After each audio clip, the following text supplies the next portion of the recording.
Hello everyone in squash doubles land. This is Andrew Slater from the University Club of Boston. We've got a little delay. Sorry about the delay. We have Colin West is one of the players. He was flying from Toronto and his flight was canceled. He had to grab the next flight on. So if you're tuning in to see Colin West play with Adam Hughes, the number 4 seeds, that's going to be later on tonight at 8 o'clock. Warming up in the court at the moment are successful qualifiers. On the right wall, Harrison Gill. He's a member here. He came out of Connecticut and went to Yale, and he's brought along his buddy Max Orr, originally from Marion in Philadelphia, who's still at Yale. So they're wearing their Yale colors, and they're going to be taking on 2 Australians who are both based in Connecticut. Cameron Pilley, who was a very good single softball player internationally, and he is teamed with Ryan Kuskelly. So we're going to be starting the match in about a minute and a half. On the other court, we've had playing starting at 4:30. John White, who is the coach at Drexel and has reached the pinnacles of softball singles. He was briefly world number 1, and one of his claims to fame was having the hardest forehand ever in softball. I believe another Australian, Cameron Pilley, is up there as well, and he might own the hardest shot ever in softball singles. But John White is playing left wall, and currently he is playing with a French national, Lucas Rousselet.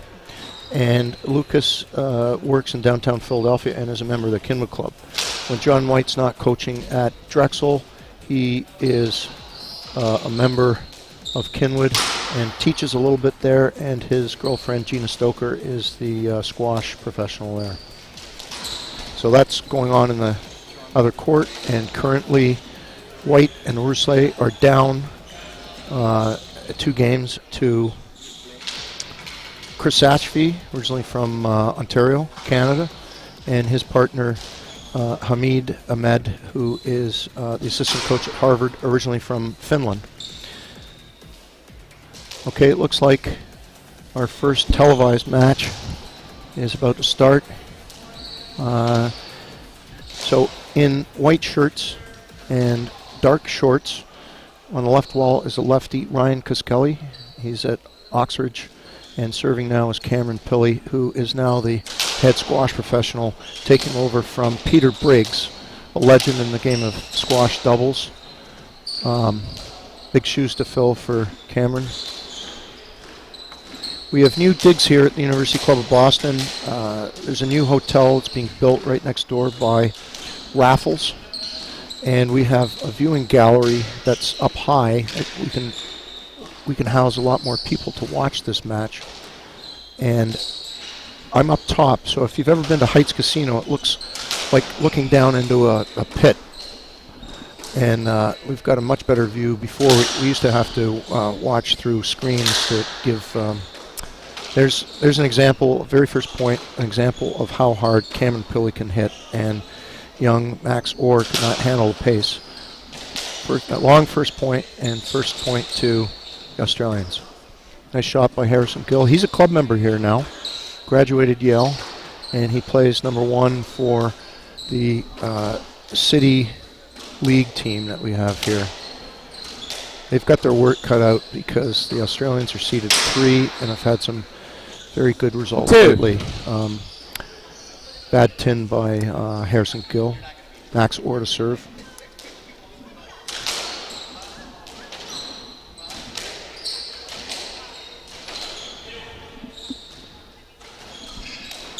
As I said, we've got 2 matches going on simultaneously here, although this one will go a lot longer than the other one because we've had that half-hour delay.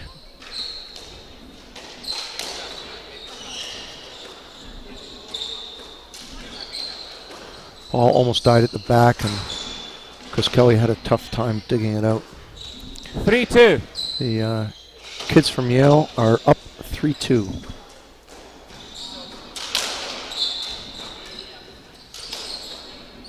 It's a nice Philadelphia. Coming in, Went 3-all. parallel to the back wall by Ryan Kuskelly. Pillay to serve. 3-all. 3-all. The voice calling out the score is referee Adam Hughes, originally from Scotland. He's going to be on later tonight. He's been here in Boston quite a number of times. It's the first time that the Australians have played here. 4-3. Nice forehand drive winner by Ryan Kuskelly.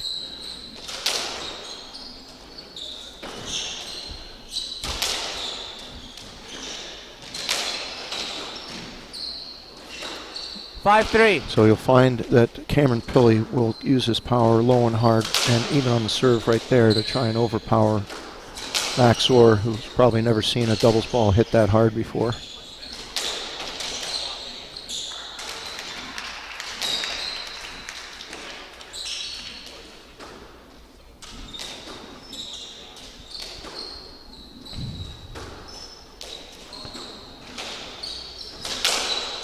Here comes the heat by Cameron Pillay, who's going for a back wall nick there.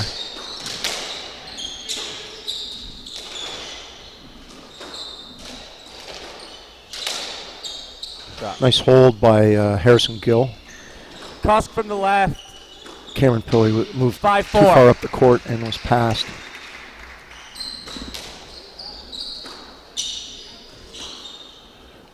We could have an ace situation here. They're calling it a fault. It was no lat.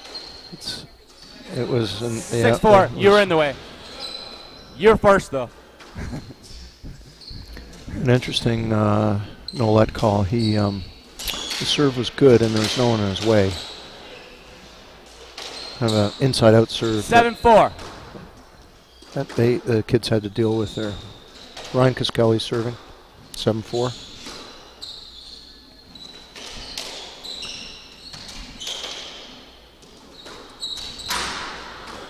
Ooh, there's a freebie. An error. 10 by Harrison Gill.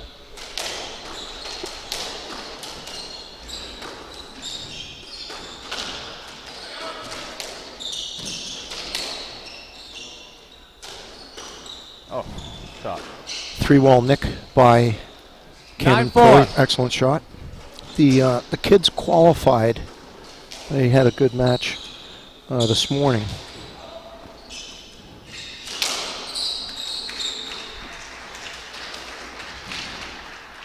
Thank you. They beat improved Patrick and Motion Khan this morning, and now we're from shot. Coming in 5-10. That was a nice shot by Max Orr, but you know, they're playing the number 3 seeds here, so they're not going to be favored in this match, but they're kind of hanging in here. They're not trying to outpower their opponents. They're trying to do it with lobs and finesse. 6-10. Excellent shot by Max Orr.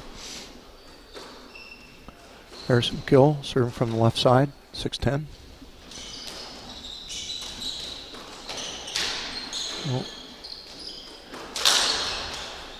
Oh, shot. Wow, Cameron Pillay tried to go through Max Orr, who just blocked it in for a winner.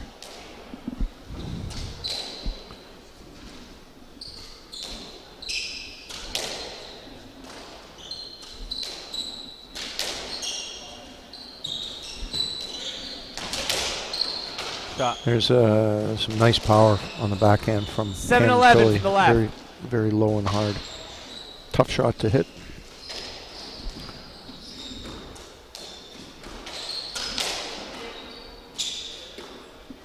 There's going to be a let situation there. 7-11.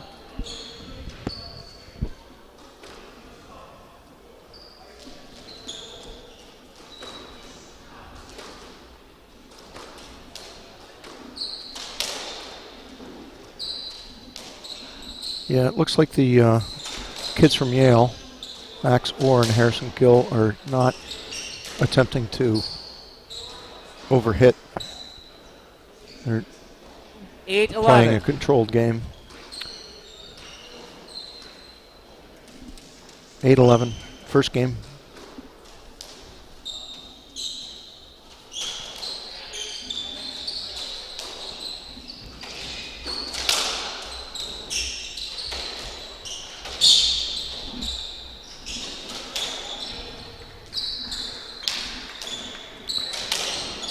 Oh boy, that might be. This lat. 8-11. That was Cameron Pilley almost got him with that rail. But we are playing a let. And Maxwell is just content to just block the ball back and lob, trying to withstand the pace of the Australians. Oh, that's shot. That's a nice finishing nick by 9-11. Harrison Gill.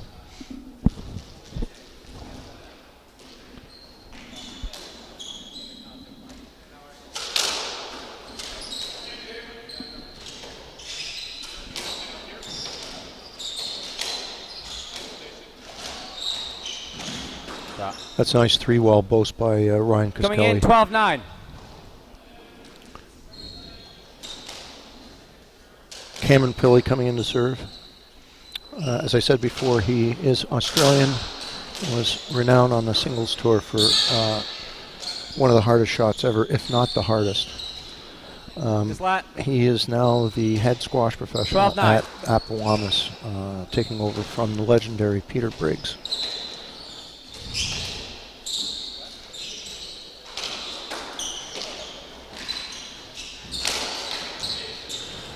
Nice retrieval by Ryan Kuskelly, but the kids from Yale were able to put that away. 10.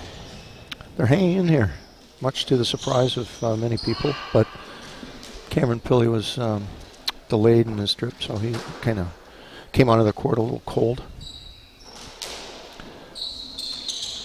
Yeah, that inside-out serve that they're giving Harrison Gill is giving him some problems because he has to come around to play his backhand, and it gets him out of position, and he can't really do much at the moment with it.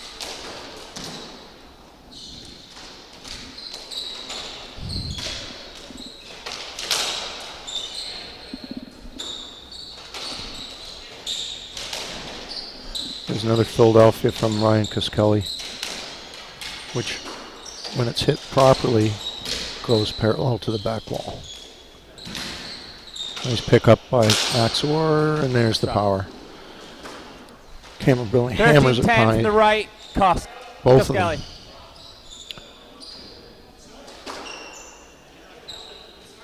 13-10, Kuskelly.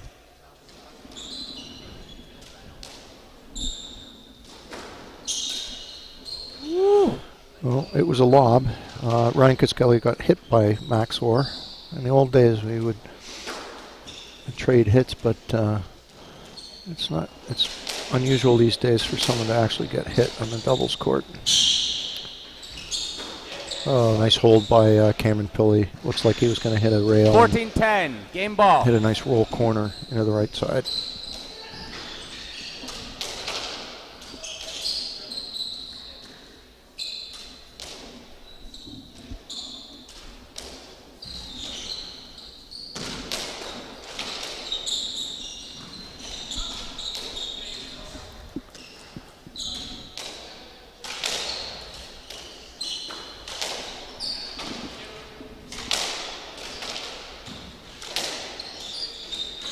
Nice backhand drop. Game Nick Kuskelly, wins the game 15-10. for the Australians. They're up 1-0 and 2 minutes. We'll be back then.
Okay, we're back for the second game. It's Andrew Slater coming from the University Club of Boston.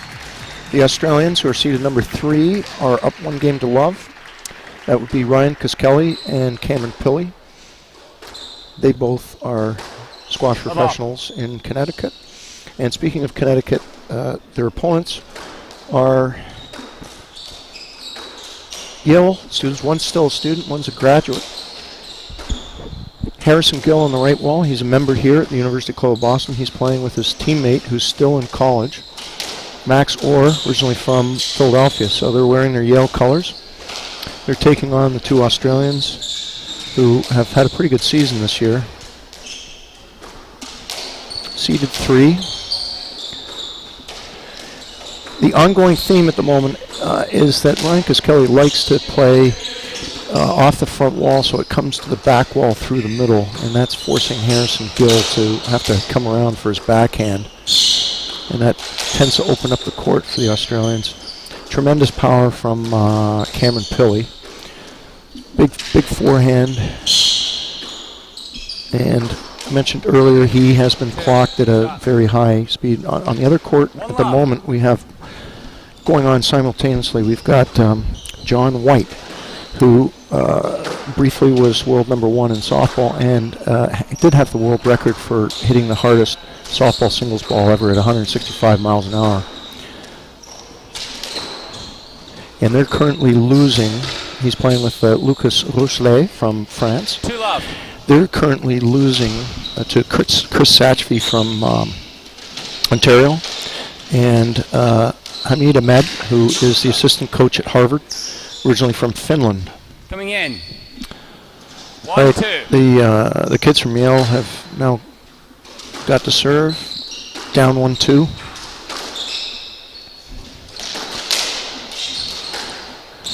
New vantage point for the announcers. I'll have some guest villains players all weekend joining me.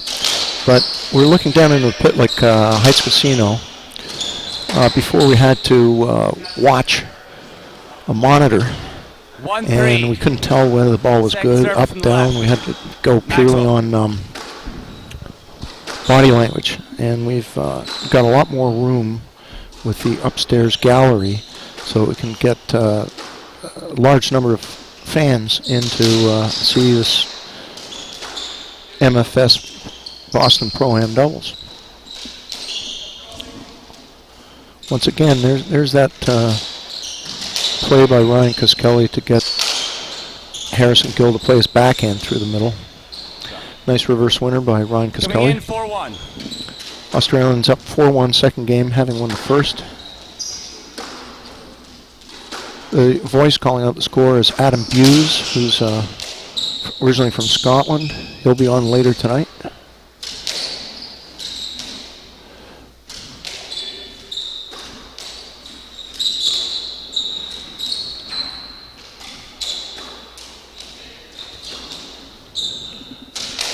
The boys from Yale are trying to lob their way to winning this game. They don't want to go toe-to-toe with the power with the Australians.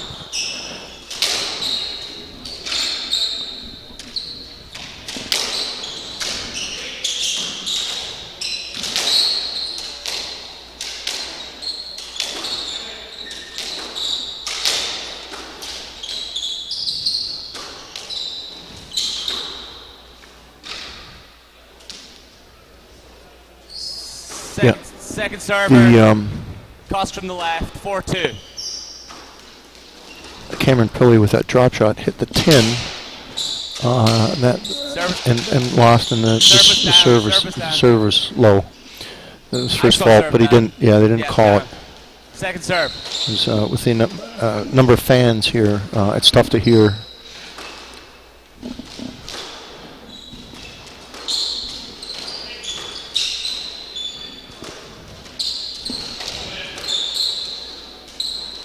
Oh, that's some nice touch by Ryan Kuskelly.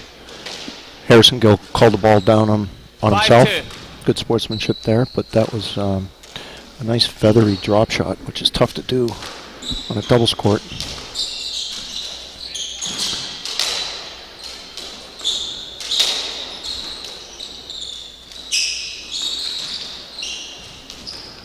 Nice lob by Harrison Gills. Might cost him out. Ryan Kuskelly just dug it out with his backhand. Oh, Max Orr is going to call a let here because his backswing clipped Ryan Kuskelly.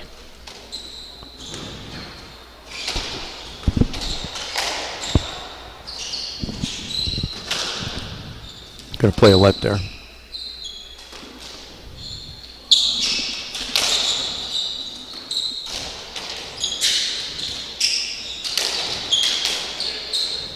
Oh, nice overhead front wall nick by Ryan Kuskelly.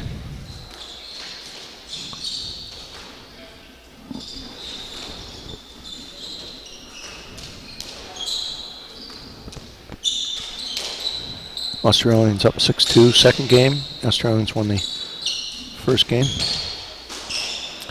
Oh, that was a nice block out by Cameron Pilley. Right side, Gus. Step backwards, blocked Harrison Gill out, and then hit the winning reverse. Didn't have to hit that one hard. He just had to make sure it was accurate. And there's another overhead front wall side nick winner by Ryan Kuskelly. So the kids there had really lobbed well in the first game. And that serve is going to be out. But now their lobs are falling short. And Ryan Kuskelly has hit a number of great overhead front wall nick winners.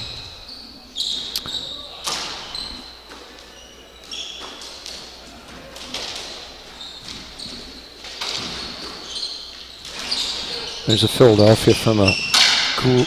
Oh, is it going to make it? Yeah, it made the front wall. And here comes the heat.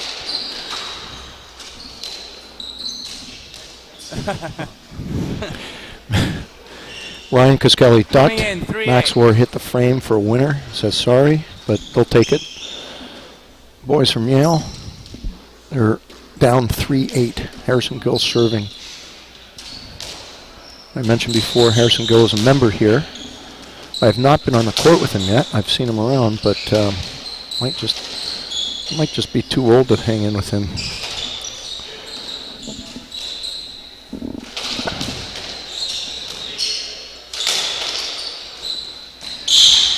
Nice deft drop by Ryan Kuskelly. Both Maxwell from the left. Yaleys went for it, and it was too tight. Max Orr to serve from the left side.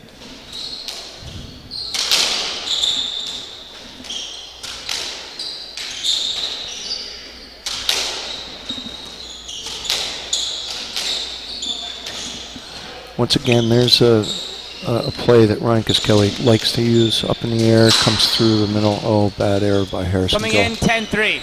Overhead, he tried to do too much with it. 10-3, Cameron Pilley coming in. Here comes the heat.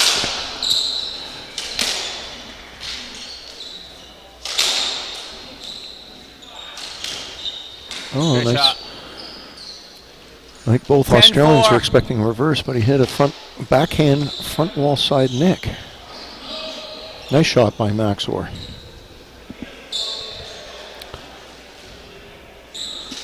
Be great to see Max Orr when he graduates, playing a full schedule on the Pro Tour. Definitely has played a lot of doubles coming out of Marion Cricket Club in Philadelphia.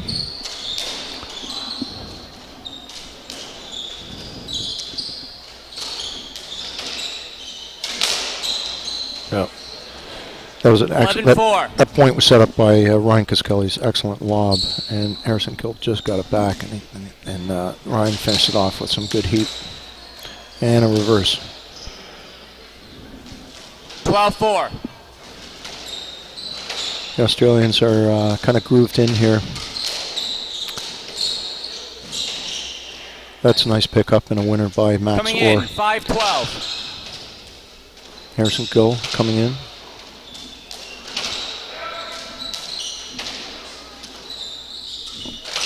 Nice shot.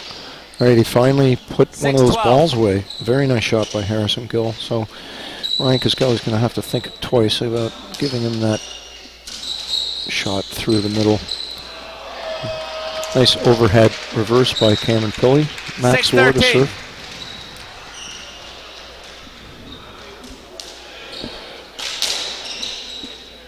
trouble. It's going to make it.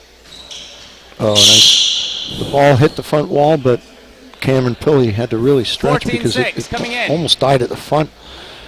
That was a nice pickup from the back of the court just to get it in play. Oh boy. Out of court. Touch all the bases. Home run by Max Orr. Okay, the Australians up 2 games to love. We're going to be back in 2 minutes from the University Club of Boston, the MFS Pro-Am doubles.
For the first point of the third game.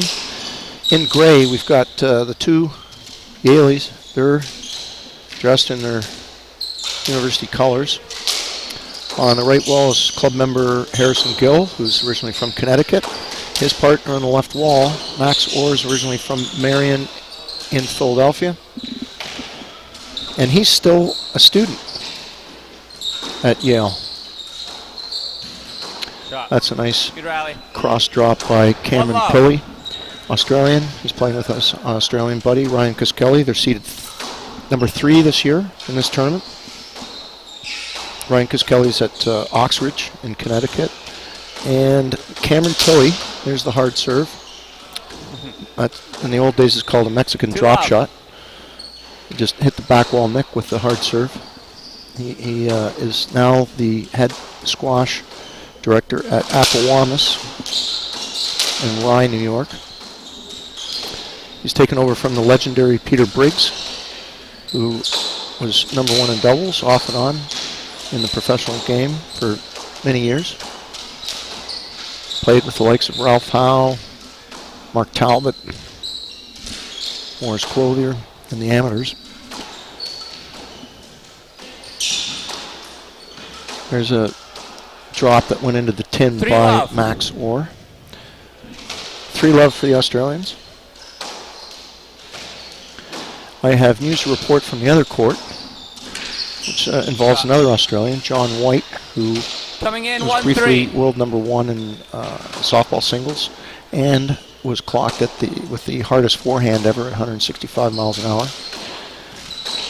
I believe Cameron Pilley might have gone over that. We'd have to see, because that was a big thing for a while to be the hardest hitter in squash singles.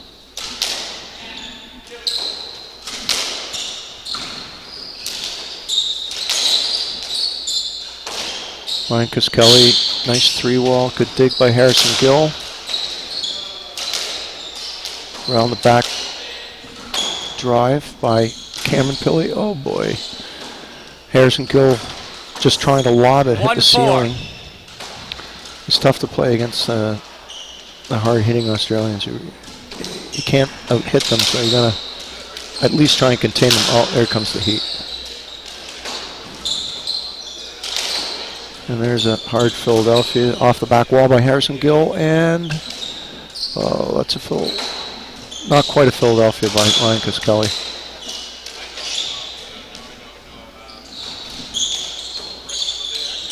Shot. Oh, nice reverse by Max Orr. 2-4.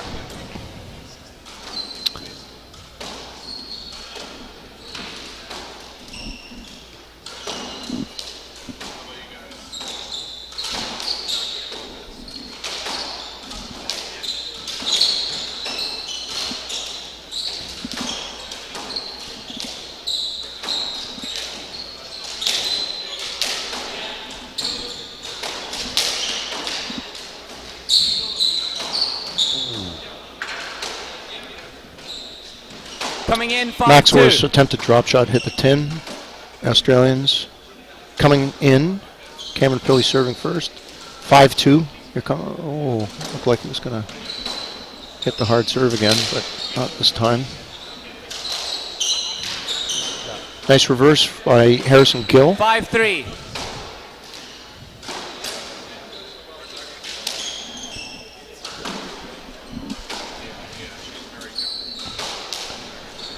Oh, there comes that roundabout serve by Ryan Kuskelly that forces Harrison Gill to 6-3. Go around to the backhand, and then Ryan finished it off with a front wall side nick.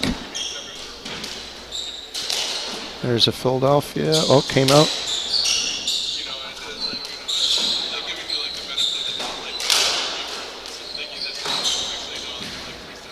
Oh boy. Oh, he did the little top spin. I saw it 2. Close. 7-3. 7-3 for the Australians. Max Orr's ball was called not up. Coming in, 4-7. Nice shot by Harrison Gill. A little backhand roll. 4-7. Kids from Yale are in.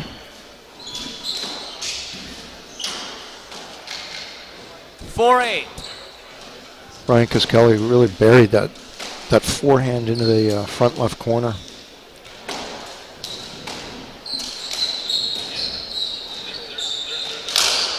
There comes the heat. It's coming in, 9-4. Nice hold. Froze Max Orr and then passed him with the heat.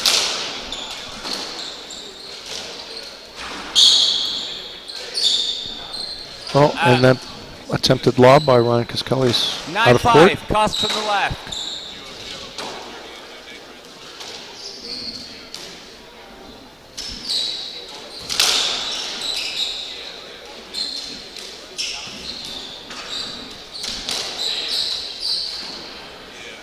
Ball coming through the middle. Usually the forehand player takes that. And I don't think Max Orr was decisive about that and tried to play a feather drop, which he framed.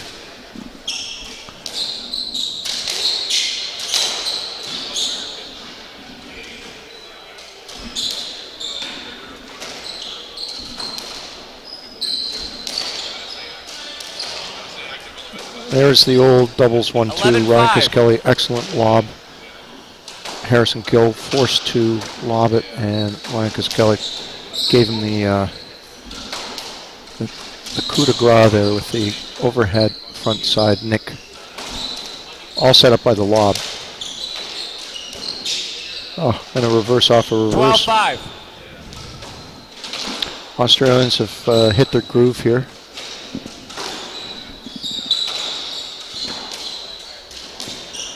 There's another pretty good lob by Ryan Kuskelly. Here's trouble.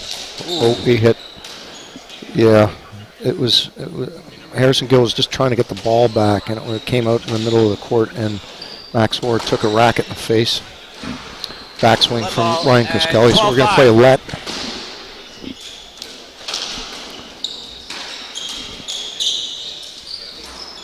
Down. Ooh, little sitter for Cameron Pilley that he 10. He's disappointed himself.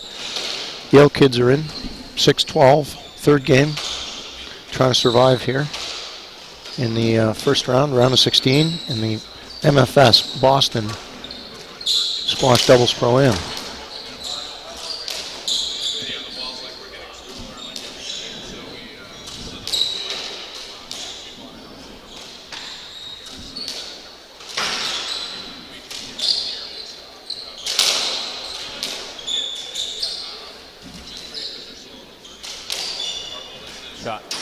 Yeah, Ryan Kuskelly, giving a nice sitter overhead is deadly. Love it. Really exciting to watch. Just burying overheads left and right.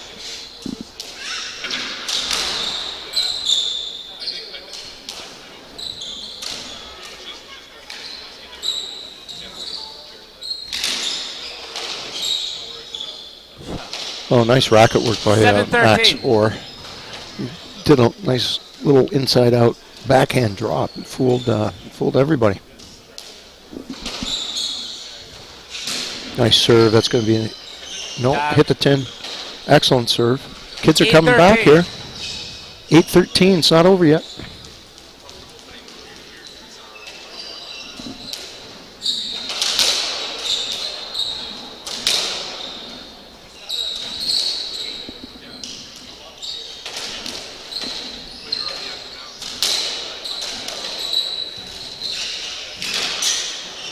Nice little roll corner from 9-13. Max Orr.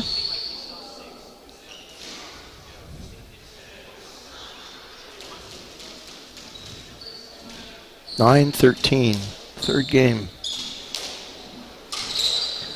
Overhead winner from Harrison Gill. Very nice.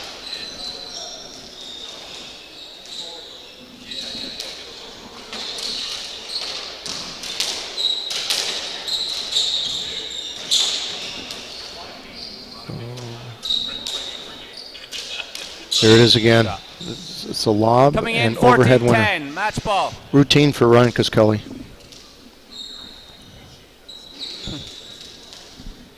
Match point.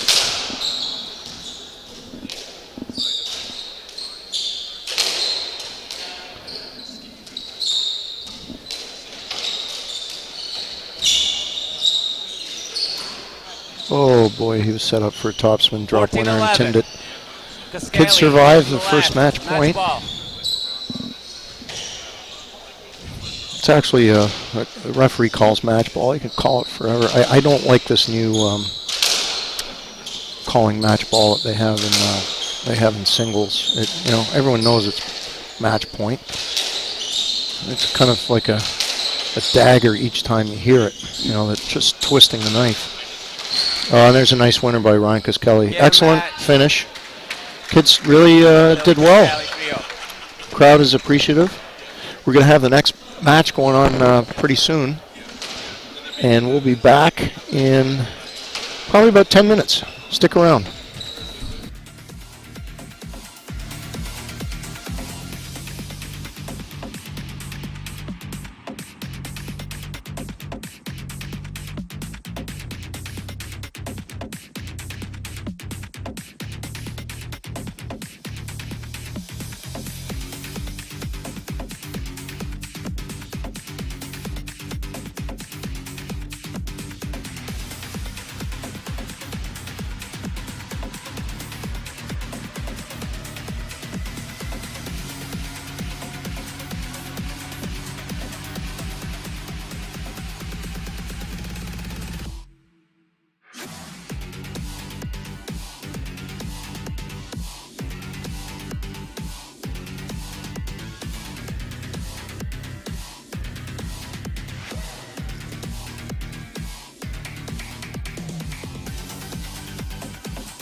What just happened?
Yep. Okay. Spar to serve. Love all.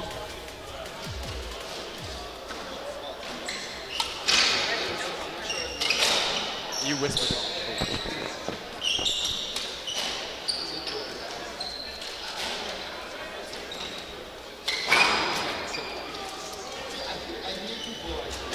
One love. Coming in.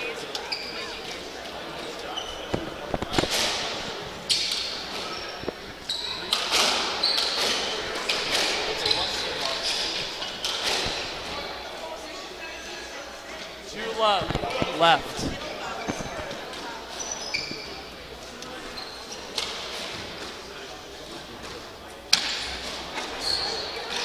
3 love. Right.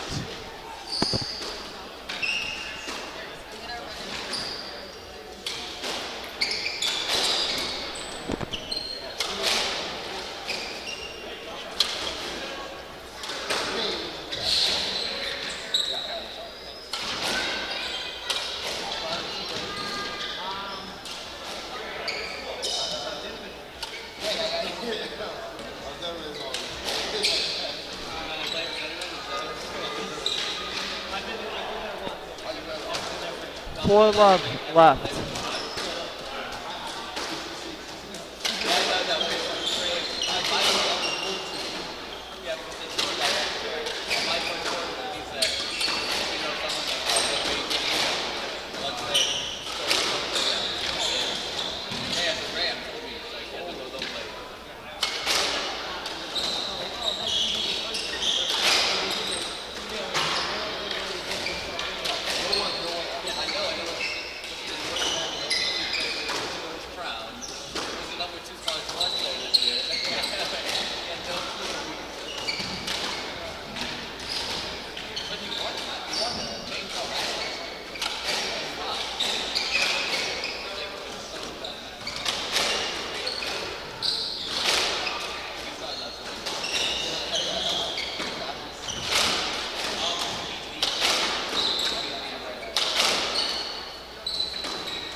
Four one. Right side.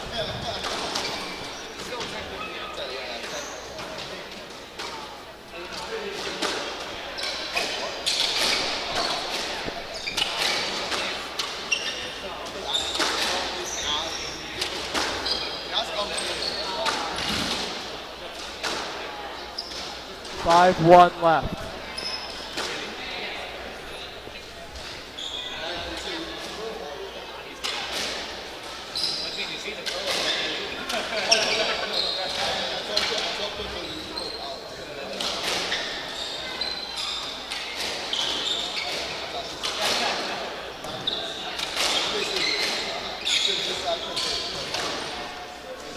Six, 1, right.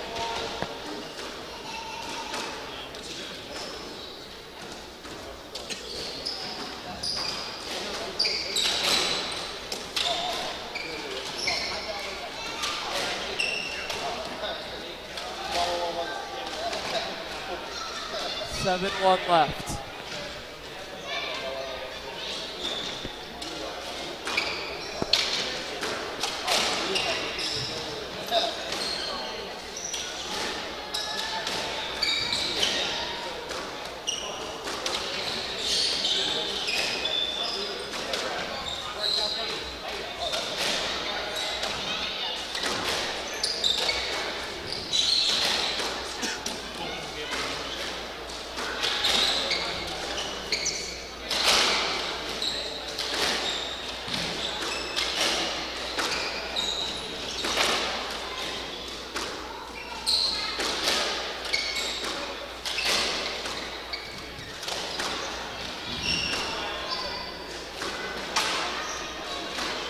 Eight, 1 right.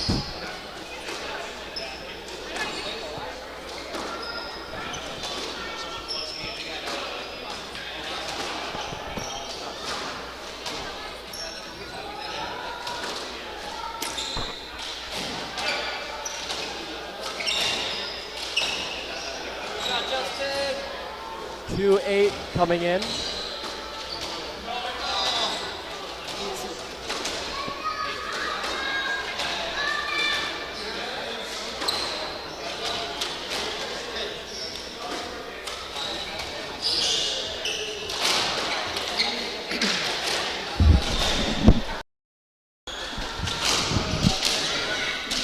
Okay, we're back here for the second match on the show court. It's Andrew Slater coming from the University Club of Boston. Left. I have a result. We just watched the fifth game of John White from Australia and his partner Lucas Rousselet from France. They both play out of the Kenwood Club. John White is he's the head squash coach at Drexel University in Philadelphia, but he plays out of the Kenwood Club for his doubles. They were down love 2 and came back to defeat 11-2 left. Chris Satchby, Canadian, who's the coach at Columbia, and his partner Hamid Ahmed, who's here in Boston. He's the assistant coach at Harvard. On court now, we have local guys 12-2 right. in the light shirts. Justin Singh is an assistant squash professional here at the University Club. He's originally from Australia and played at Drexel University in Philadelphia. Great Philadelphia boast by Carson Spar, who's the son of head squash professional here, Chris Spar. Carson went to Dartmouth, and they qualified, winning match last night and a match this morning. They're quite convincing over Kareem, and good rally here. They were qualifying winners, but they've been thrown into the fire here against the number 2 seeds. Chris Callis on the right wall in black. He's originally from Philadelphia. He started at the Racket Club and then Germantown, played at Penn Charter, and went to Princeton. He is the highest ranking American. He's been the highest ranking American in squash doubles for about 4 or 5 years, and I asked him earlier today what he thought about that. He's following in the footsteps of American legends in squash, Kenton Jernigan, and for his time, Preston Quick. So he has taken the American gauntlet, and he's had some pretty good partners. Unfortunately for him, Manik Mathur, who is a lefty, came out of Trinity, out of India. He is now retired. We don't get to see him. 4:13 They're defending left. champions the last couple of years in this MFS Boston Open. Manick has decided to spend more time in residential real estate in Manhattan, so that requires him to sell some swanky condos and 14-4 houses in to the Manhattan right. on weekends. Coming So in. playing the Good ball. professional squash tour is hindering his career. Hopefully we'll see him Out of back, court. maybe in the age groups, playing for fun, not big money. Chris Callis has teamed up with Australian Zach Alexander, who just hit the winning shot there in the front right corner. Hopefully we'll see one of, that's the first game to Alexander and Chris Callis.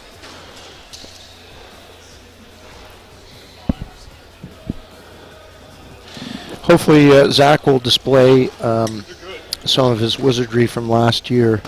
They were finalists. He was a finalist with Greg MacArthur. Greg MacArthur is not here this year. Apparently he had a moped or scooter accident and wiped out and hurt his shoulder, and has not played at all this season. Hopefully he'll be back next year. Greg actually started his career here in Boston. He came over from Scotland, was a local pro, and he has moved on to New York at Sleepy Hollow. We wish him well. Maybe he's watching this match right now, seeing his old partner play with Chris Callis. Zach Alexander, when someone hits a reverse on him, he's got a really interesting shot. Hopefully he'll play it where he goes to the sidewall, plays it off his forehand, blocks out his opponent, and hits a forehand front wall side nick. He displayed that last year in their run to the finals. He's about the only guy I've ever seen it do it consistently. So hopefully he'll play that.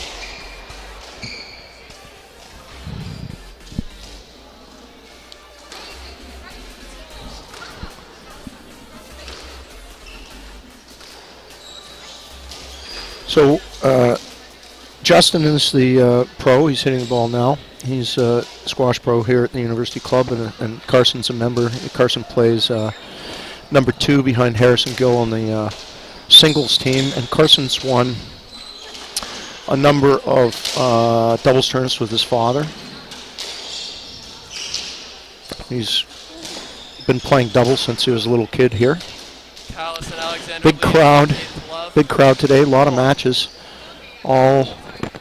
We had 4 qualifying matches this morning, and we've got 8 first-round matches tonight. We're going to televise at least 4 of them, maybe 5, depending on how some of the matches go. Earlier, Harrison Gill, who's a member here out of Yale, they unfortunately lost the number 3 seeds, Australians Ryan Kuskelly and Cameron Pilley. First point goes to the team in black. Chris Callis serving at the moment to Carson Spar. A little round the world there from Carson.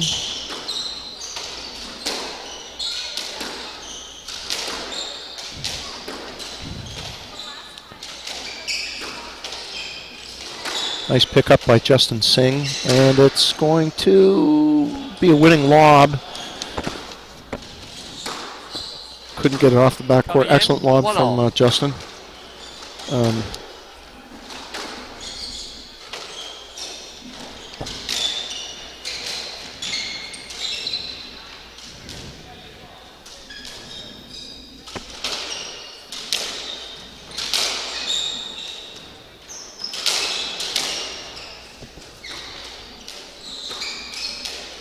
Carson Spar getting caught a little bit on that right side wall. Got out of the way just in time, and luckily for him, Chris Callis hit a... Ooh, that's a great little touch reverse by Chris Callis. Left. As I said, Chris has been the number 1 American for years, and when I was in Philadelphia for 10 years, I remember him coming up as a junior, and believe it or not, he was kind of a pudgy kid. Right. He was with great hands, though. But he loved the game of squash, and he's a fitness fanatic now. Very fit, very strong, and has been the pride of America in doubles for the last at least 5 years, since the retirement essentially of Preston Quick.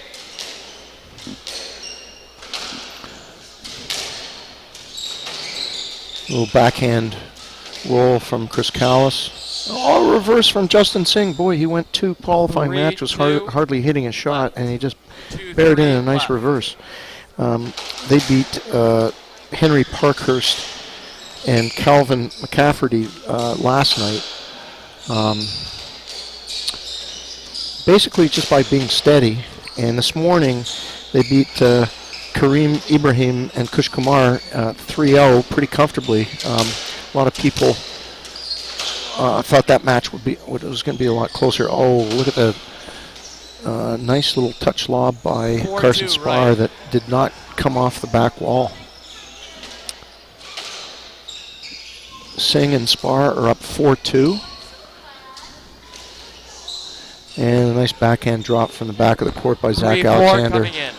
Chris Callis coming in, 3-4.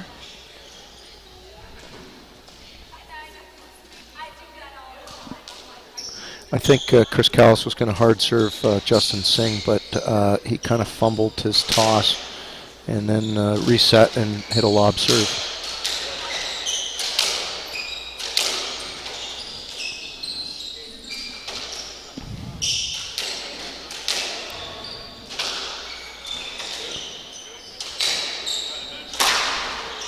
Justin Singh having to go off the back wall. The team in white are on the defensive at the moment. Oh, here comes the heat from Carson. Oh, lucky racket error from Zach Alexander. Very unusual because it was a kind of a nothing ball. Round little inside-out serve to try and catch Carson off guard. That was a serve that Australian Ryan Kuskelly was using quite effectively against Harrison Gill earlier.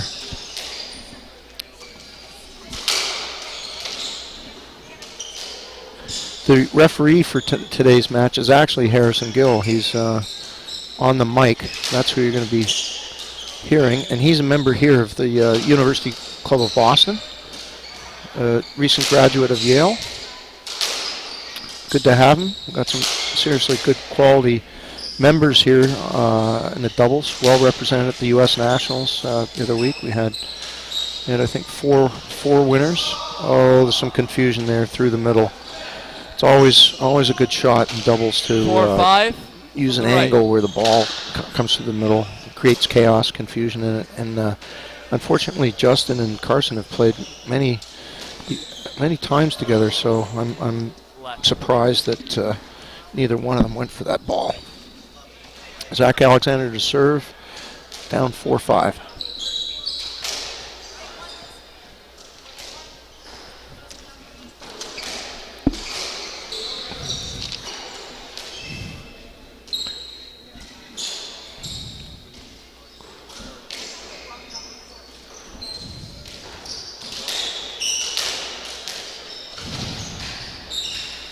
Nice pickup by Carson Spar. Oh, that's going to be a tough lob. Oh, and he's smart to take that off the volley.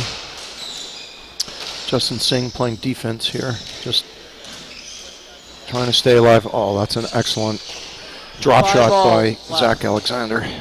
5-all. Team in black won the first game. Alexander and Chris Callis.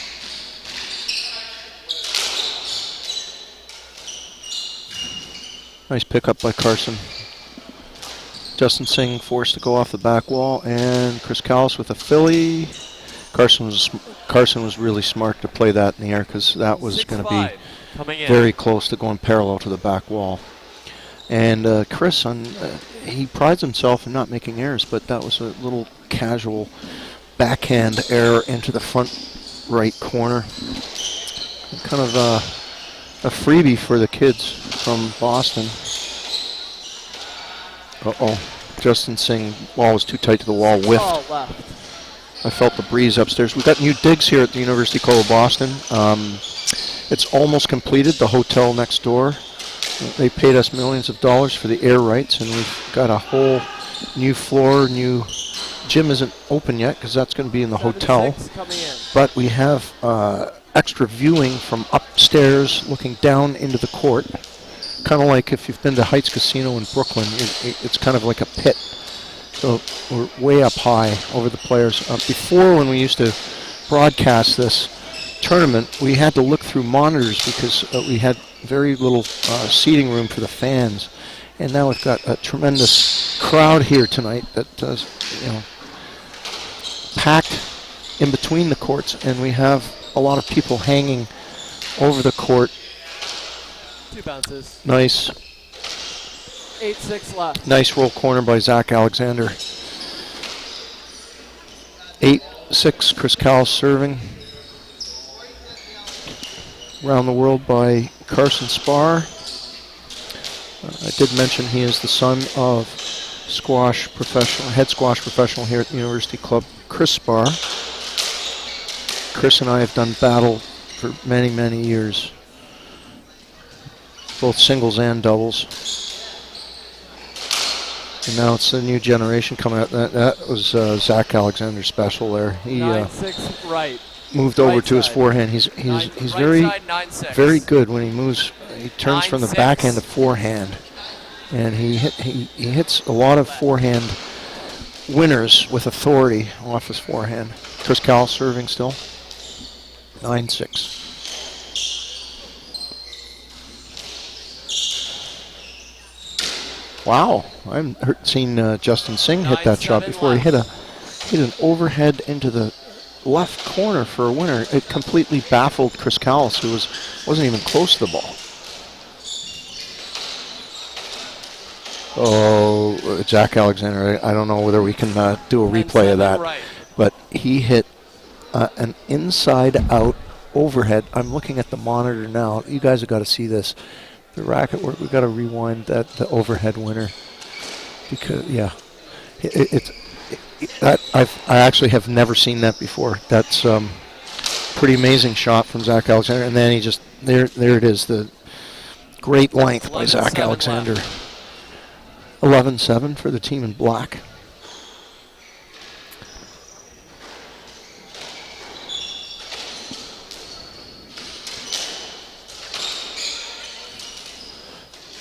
Roll corner from Carson Spar that Zach read.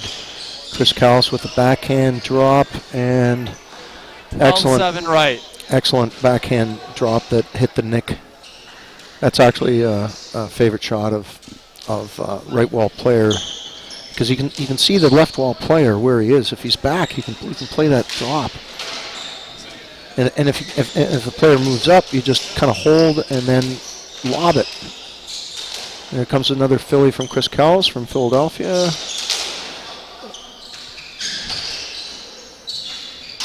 Oh, that was a little lackadaisical from Zach Alexander. Very casual.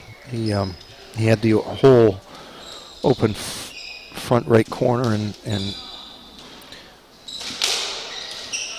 drove it into the tin. Floated it into the tin. Ooh, it could be in trouble. Could be in trouble. Stroke. Yeah, it's a point. Let point to Zach Alexander. Justin Singh was just in the way. Reverse from Chris Callis. Read nicely by Carson.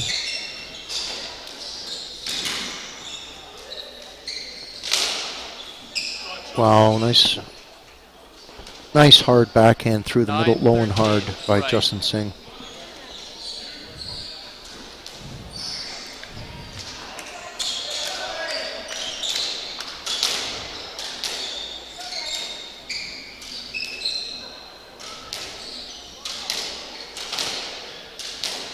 Okay, all four players on the tee line.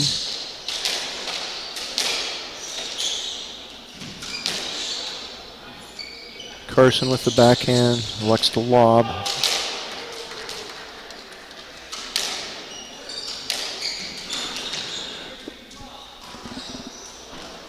Down. That's a 10 by Chris Callis. 10-13 very unusual. left. He's probably counting his errors. He knows that right wall player's got to be very consistent. Another little tidbit of information here about Zach Alexander. Nice shot by Justin Singh in the meantime. Zach Alexander was on the singles tour before he started playing doubles, and he was coached by our former touring professional and former world champion David Palmer from Australia. And Zach was, being trained by David down in Florida. 12-13 left. And then has moved it into the doubles game, and now he's a second seed finalist last year.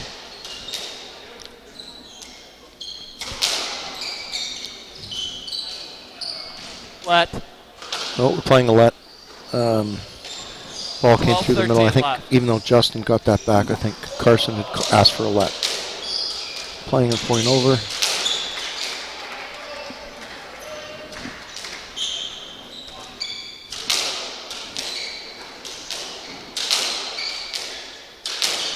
Justin playing backboard here with Chris Callis.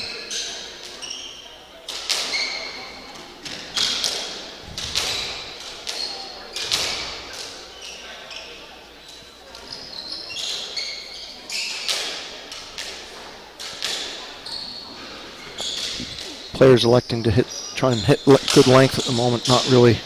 Oh, that's excellent length by Zach Alexander for a winner. Coming in. This is game ball for Chris Callis and his partner Zach Alexander. They've already won the first game.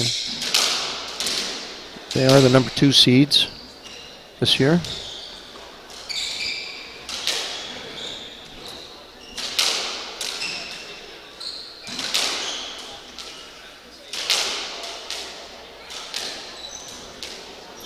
Once again, all 4 players on the tee line trying to open up the court. Oh, nice angle. So Chris Callis had to go to the back of the court, and Carson Spar at the back of the court elects to lob Zach Alexander. Ball's still in play. Oh, it didn't make the front wall. Chris Callis was trying to play the body on Carson. He did get his racket on it, but it didn't make the front wall. Okay, it's 2-love in games for the team in black.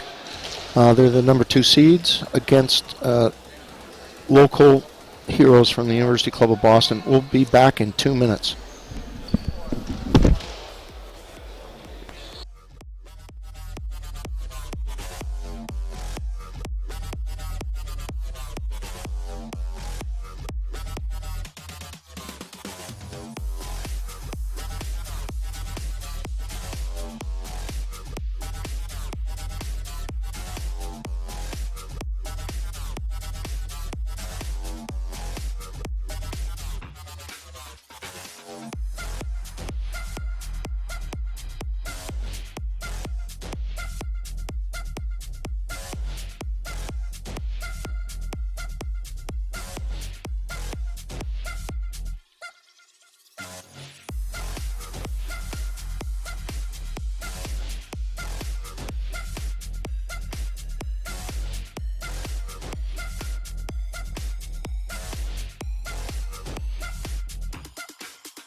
One love coming in.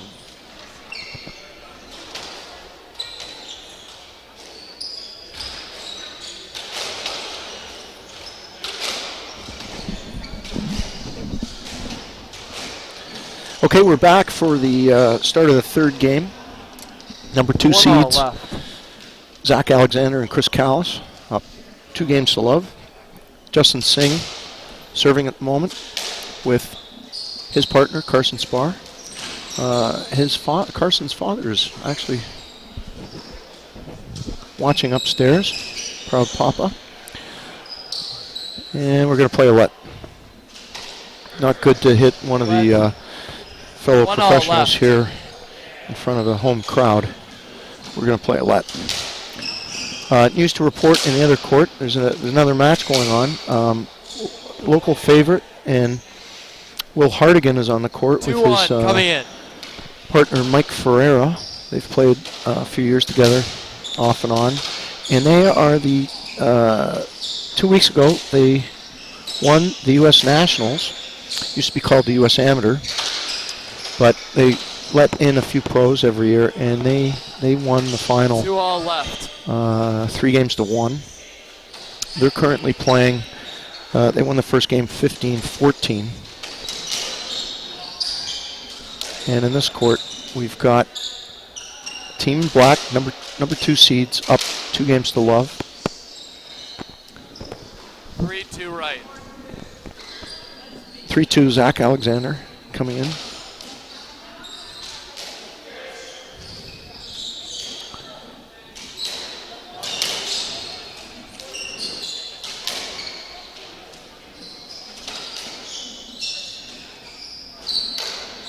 Oh, hit the crack. Carson picked it up, and Chris Callis went for the nick. Couldn't get it. Carson picked that one up as well.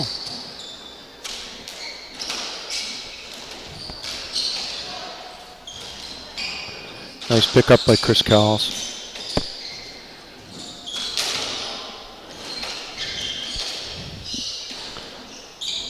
Oh, coming around, bad bounce. We're going to play a let there. 3-2 right. Don't want to hit Justin. Crowd will really not be behind you if you did that. Right side.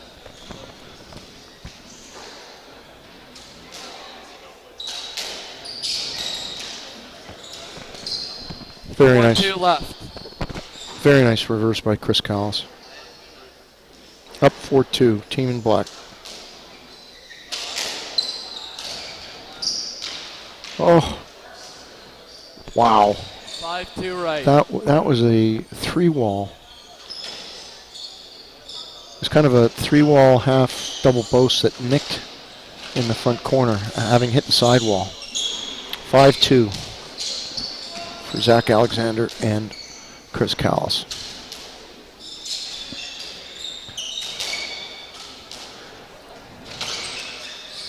Bad bounce at the back. Good pickup by Carson. Oh, that was the old 6-2 held left. the racket up. Chris Callis held his backhand racket up and had the forehand player through the middle. Zach Alexander hit beautiful winner into the front left corner.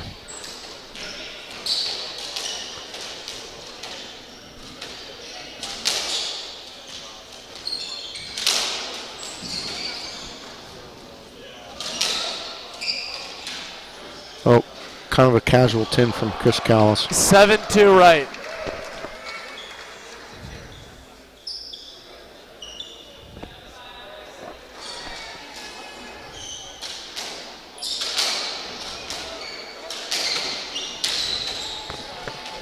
Eight-2 left. Nice angle by Zach Alexander. Carson kind of whiffed at it. Was kind of blocked out by Chris, and if you're a right wall player, you want to really position yourself so that you block out the view of the right wall player seeing the left wall player come back at him. Very nicely done by Chris Callis.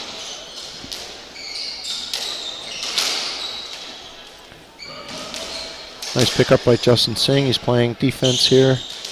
Here comes the Philadelphia from Zach Alexander, and you know what? That could be a point. 9-2 right. Oh, that was I'm not sure. I probably should have appealed that. Oh, very loose error. That unusual And error two from left. Justin Singh.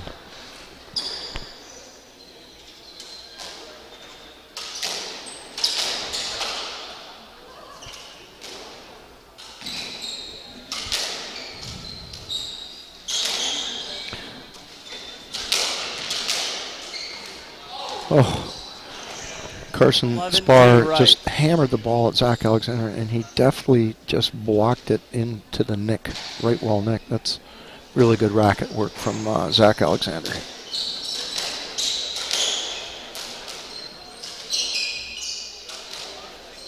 Wow.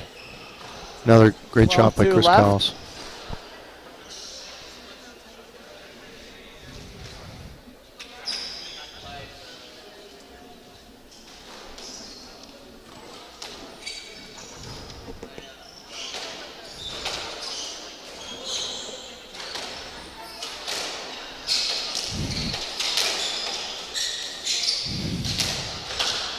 Zach Alexander through the middle, and nice pickup by Carson Spar.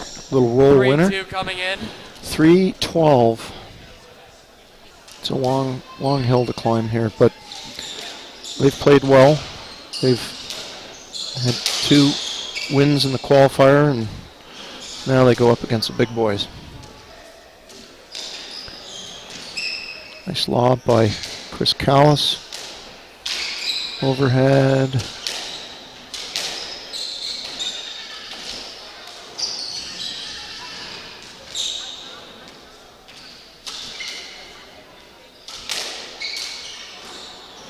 Racket error from Justin Singh, but you know what, Zach Alexander, he held that ball and just snapped it.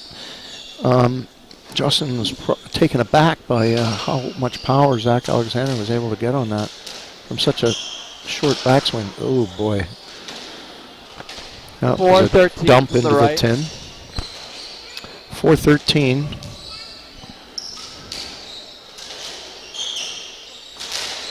Reverse 3-well from Chris Callis.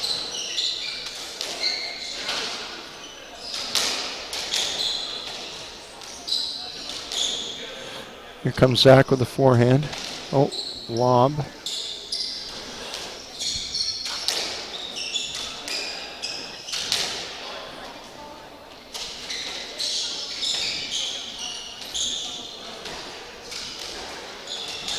Reverse from Chris Callis.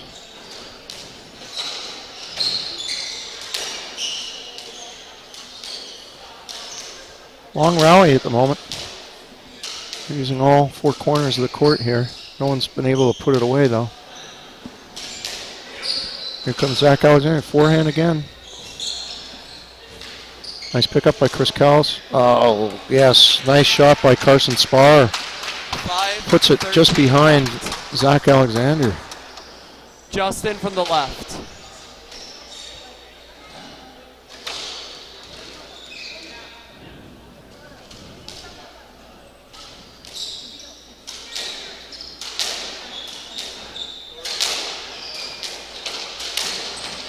Oh, that was a classic Chris Callis blockout, 5-14. where Carson thought he'd hit a good ball. Chris just steps in front of him and hits perfect length.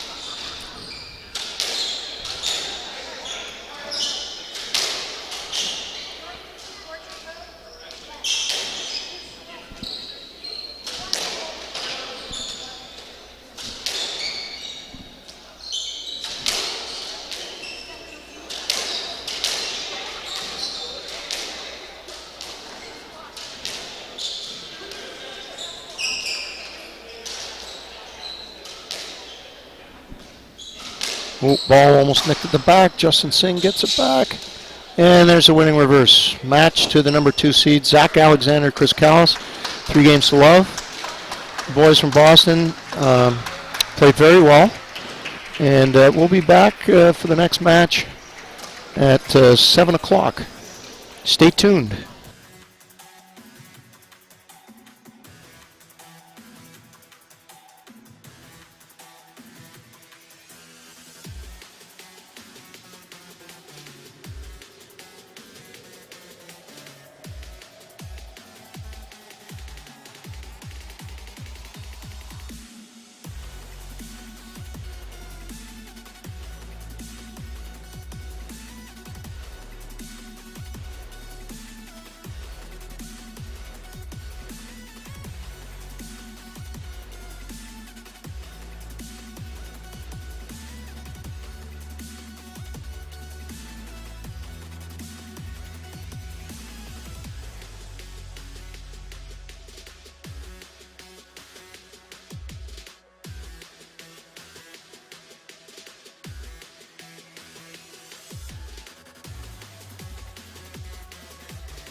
Level ball.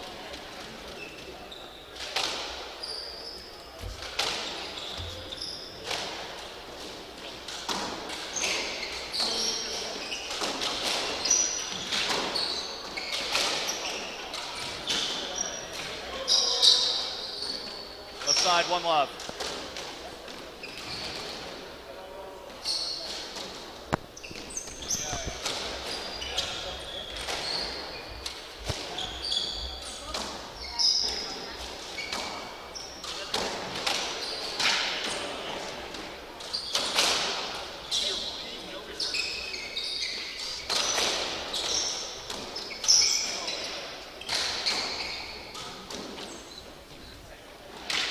Now 1-all.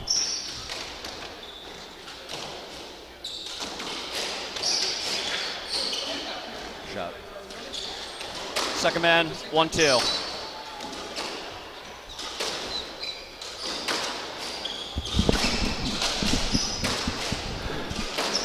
Okay, we're back at the University Club of Boston for the 2023 MFS Pro-Am Doubles. 2-all. We have a number 1 seeds on court. In white, serving, it's James Stout. He is the head rackets guy at Racket and Tennis in New York City.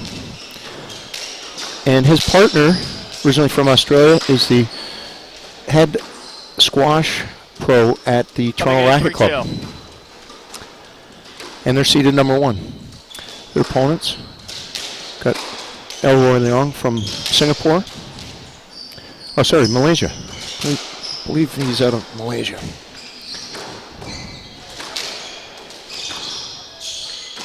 This is going to be a tough test for the team in that is a kind of like a deep purple, black shorts, but in all white, Scott Arnold and James Stout.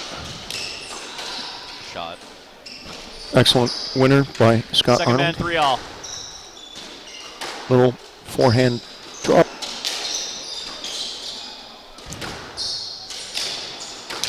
Not up.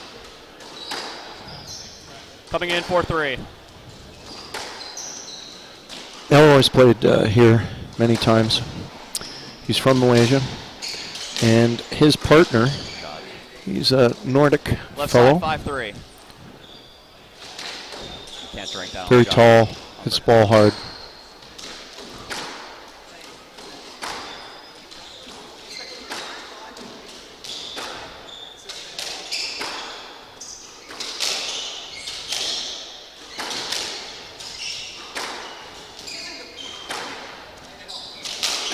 That's Tor Christofferson hitting the forehand, and wow, Scott Arnold kind of almost got caught there. Scott Arnold used to play a lot with Robin Clark out of Toronto, and they've not only been Canadian national champions, but they've won this tournament too. Elroy Leong let that ball at hard serve from Scott Arnold get behind him, made an error. So the number 1 seeds are up 7-3, first game. I have another score to report. Will Hardigan and Mike Ferreira, they are the current, as of 2 weeks ago, U.S. national doubles champions. They won their first round match and are reffing on the other court. 9-3. 9-3, Scott Arnold serving.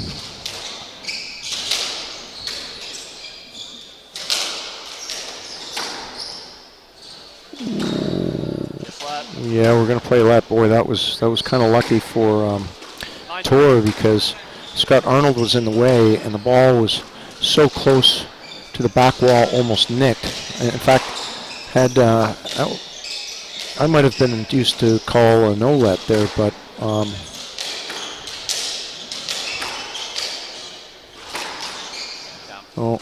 James Stout trying to play around the corner, forehand reverse, and intended rare error from him. He prides himself in keeping the ball in play. Very smooth. He is a world champion in court tennis and rackets. So he teaches rackets and court tennis in R&T in New York. He's had a very good run the last few years.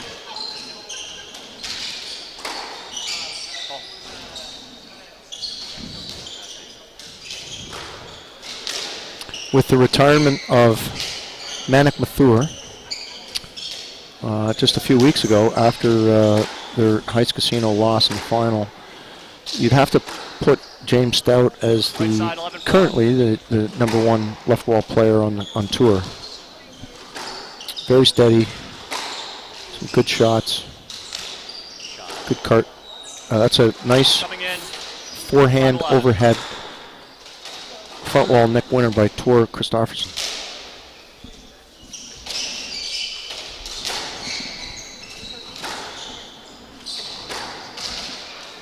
Aurora Young having big trouble with James Stout down that left wall. James's length and tight balls are giving him fits over there. Well,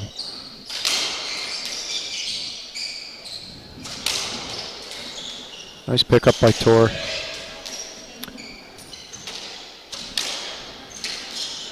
Those Rush fans out there would know if you say by Tor and the Snow Dog, it's a early Rush tune.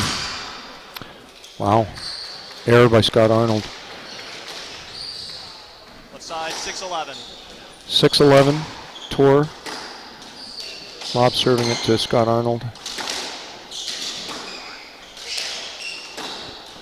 The old reverse off the reverse by James Stout. Right side, second man, 6-12. 6-12, Elroy Leong from Malaysia. 6-12. Coming in. Yep.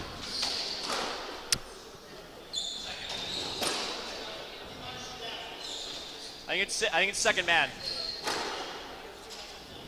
Oh, you're calling yours down? Oh, thank you. Sorry. Oh, okay. So that was news to everybody in the crowd, including the referee and me. 7-11. Those of you who have been at the University Club of Boston, we've got new digs. Raffles Hotel is going in next door and gave us millions of dollars for the air rights, and consequently we have a great viewing spot upstairs, and I'm hanging over, like at Heights Casino, hanging over the court. And this is supposed to get us better viewing when we broadcast the squash doubles games here. Before we had to give up space for fans to watch, and we had to watch through a video monitor. And the only way you could tell whether it was up or down was by the body language of the players. So that was the first time that everyone was fooled. James Stout called the ball down on himself. Sportsmanship award for him. Team in white, #1 seeds this year. Oh boy, James Stout. Backhand clunker into the tin. 8-12.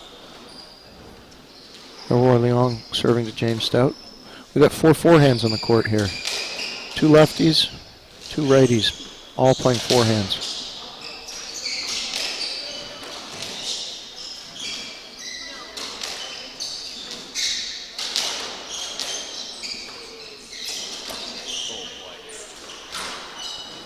Oh boy, another backhand clunker from James Stout.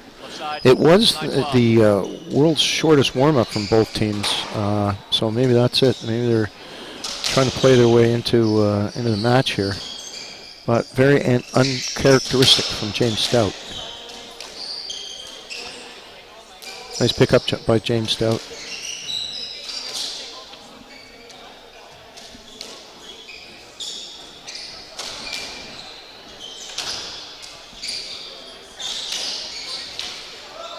Aurora Leong tried to get the front wall nick, and James Stout picked it up, and rally continues. Oh, there's some deception. Tor had to move up, 13-9. and James Stout held, and then got the good angle cross court for the winner.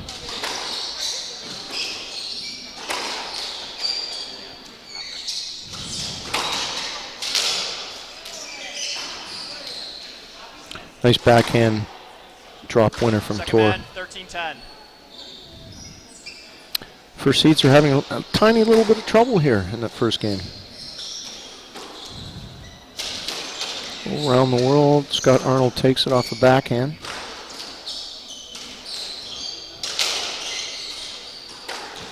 That ball's not going to make it, and the ball's down. That was a very good cross-court angle from Scott Arnold. Hard and right at the left knee.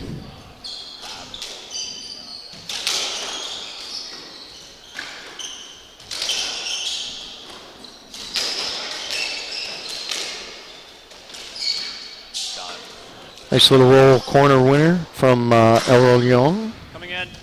11-14.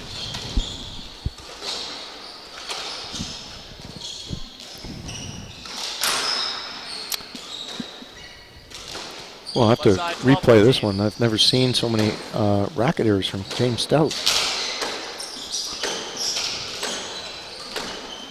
He's usually very, very consistent, like a backboard. And mind you, it's the first game, so maybe no errors in the second game, but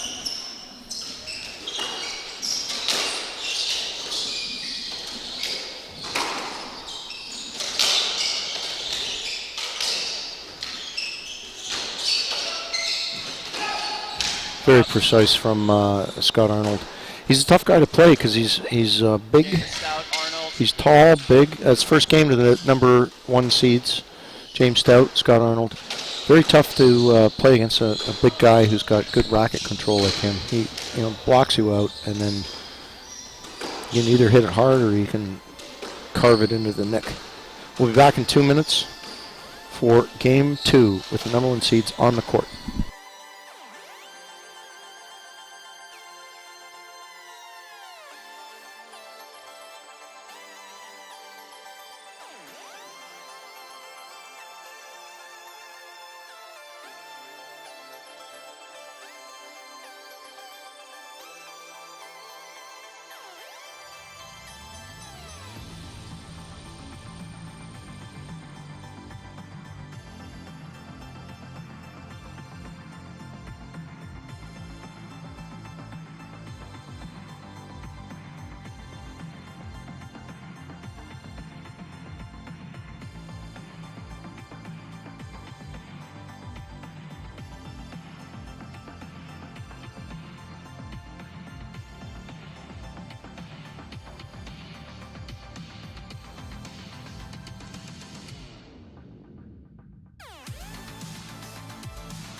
Stout Arnold leads 1 game to love. Love ball.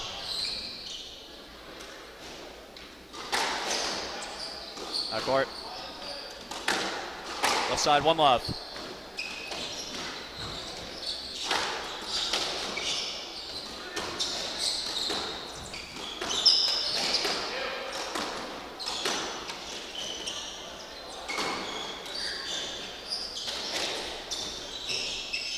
Out court.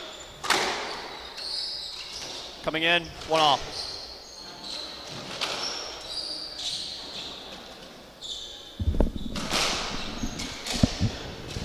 Okay, we're back. Second game. Number 1 seeds in white. Second man, You've got James Stout and Scott Arnold. They've done well this year. Oh, there's a crack by El Roleon, and he's apologizing for hitting Right the side, crack. I'm not sure whether an apology is necessary, but that was a good shot. 2-2, second game.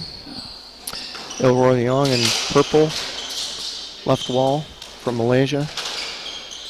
It's a nice little reverse from Tor. Left side, 3-2.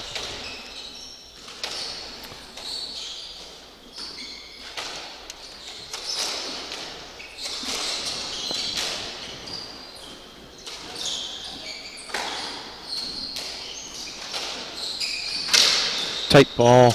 Tor got it back. Elroy's on the back foot, and Tor's going to have to take it from the back. Oh, that's a good lob from Scott Arnold. Sets up James Stout. Another tin. Wow. I have never, ever seen so many errors from James Stout. He is definitely out of sorts.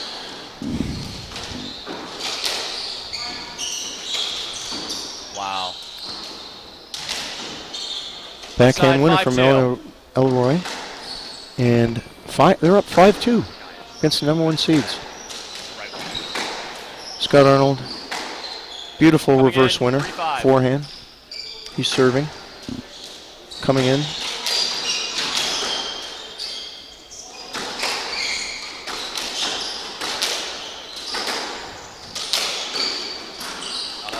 Backhand into the tin from Tor. Left side, 4-5. There's another match going on in the other court. Peter Kelly, who came out of Heights Casino in New York, is now a member here at the University Club of Boston. He qualified this morning in a long five-game match. I'm not sure how his fitness is going to hold out, but they defeated Billy Berner and John Fitzgerald in 5, and they're going up against Sam Khalifa on the other court, and they're still in the first game. Right side, 5-all.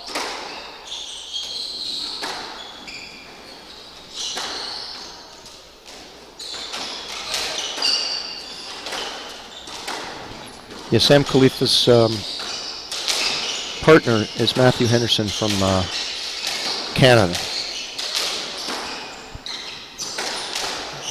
Because of COVID, there were very few Canadians who came down here to play the tournament last year. So it's good to see them back. We got a number of them playing, including probably our last match of the night, Colin West, who's played at Harvard and works in Toronto.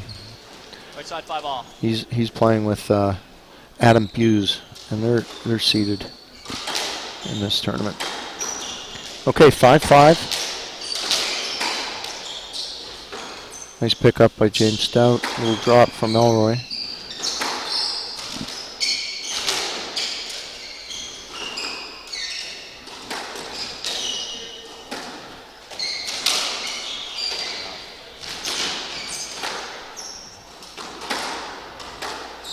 Scott Arnold's got a wry smile because he almost hit Tor in the body and actually hit Tor's racket that went to the front wall for a winner.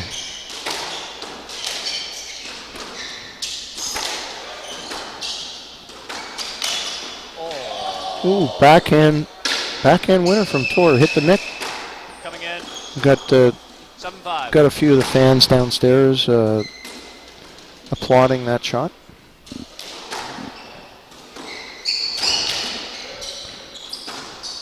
Team in purple up 7-5 against the number 1 seeds.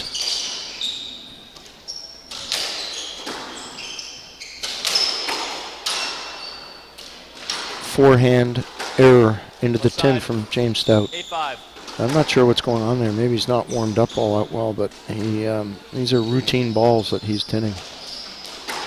Very unusual.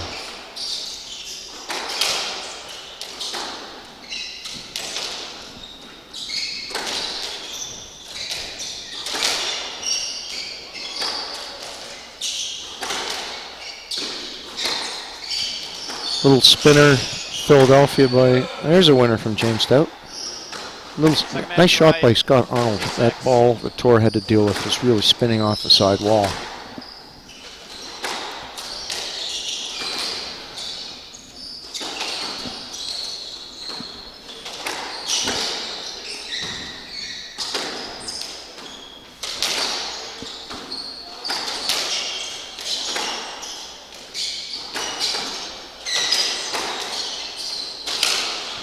There we go. That's the beauty of Scott Arnold. Coming in, 7-8. When he sets up, he blocks his right wall opponent out and just cranks it for perfect length. But really good position by Scott Arnold.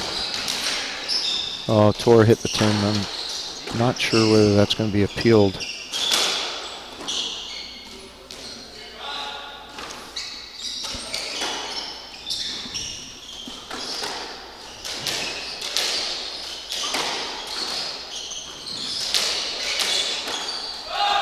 Little topspin drop from Scott Arnold, and there's the heat. He passed one partner, and then trouble at the back. This is a great rally. The ball is going everywhere. Off the back wall, watch out for the nick. Little Z shot from Scott Arnold. Backhand Philly. Oh, we got the whole arsenal here.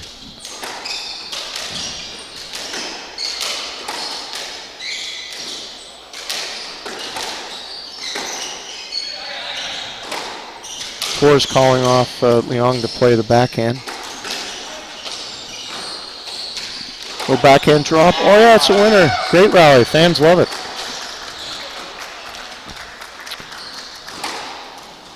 (9-7) for the team in purple. Complete underdogs here against the number 1 seeds here in Boston.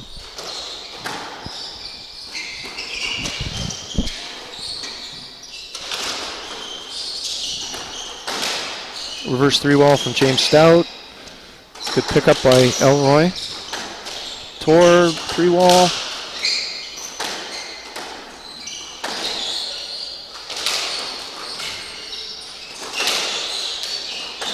Good angles used by the number 1 seeds. The team in purple are playing defense at the moment.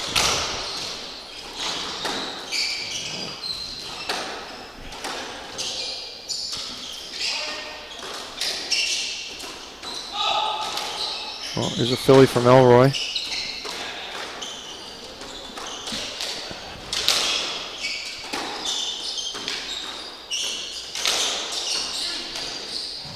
Nice. Oh, missed the front wall. Great rally. Number 1 seeds could be in trouble here in the second game. Coming in, 10-7.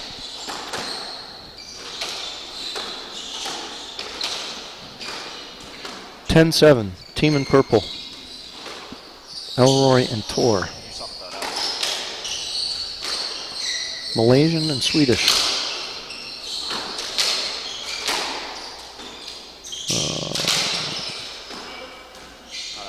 Yeah, that was kind of a floater from Tor, and Scott Arnold wound up and teed off on that one. On the left. Elroy couldn't deal with the angle or the pace. 10-8.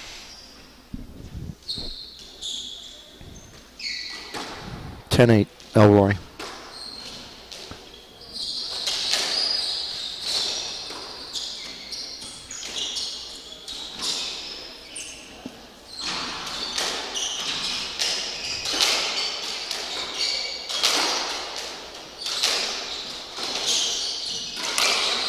There it is, the pace. Scott Arnold just, he takes his position really well, sets up, and excellent length.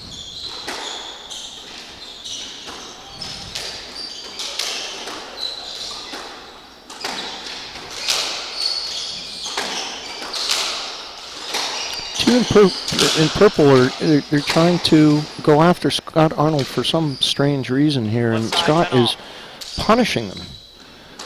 They had 3 points lead. Now it's 10-10. James Stout has made more errors than I've ever seen him hit in like several matches, and they're still wanting to play Scott Arnold. Probably respect that James commands now that he's right, 11-10. number 1 on the left wall with the retirement of Manik Mathur.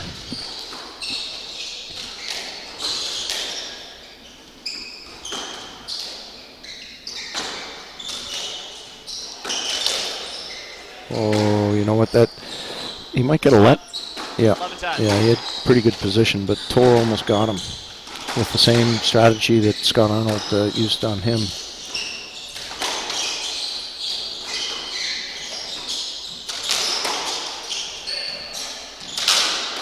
There it is again. Perfect angle. And it was set up by, Left side, 12-10. you know, a floater at the front. And Scott Arnold just comes in and, you know, it's like Happy Gilmore with the running tee shot.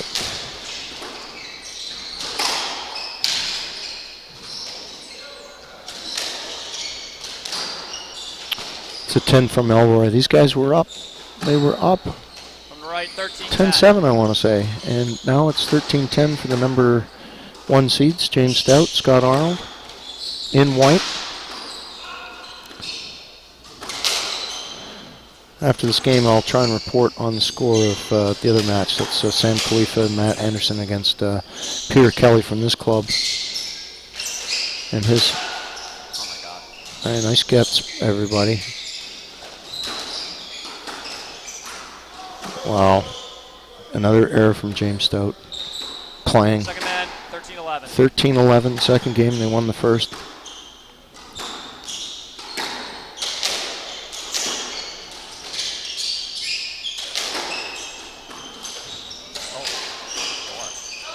It's a floater from James Stout that Elroy got.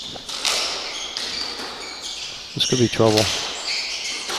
James Stout went for the nick and hopped up, and bad angle for Tor. Okay, this is game ball coming up. 14-11. Game ball. The referee for this match is Carson Spar, son of the head squash professional here at the University Club. Carson went to Dartmouth and has played doubles since he was a little kid here, and they had a great qualifier. Couple wins Wednesday and Thursday. Tor comes around and tried to hit a floater into the neck and tinned it. Okay, 2-love for the top seeds. We'll be back in 2 minutes.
All right, we're back at the University Club of Boston. I've got a score from the other court, not this one.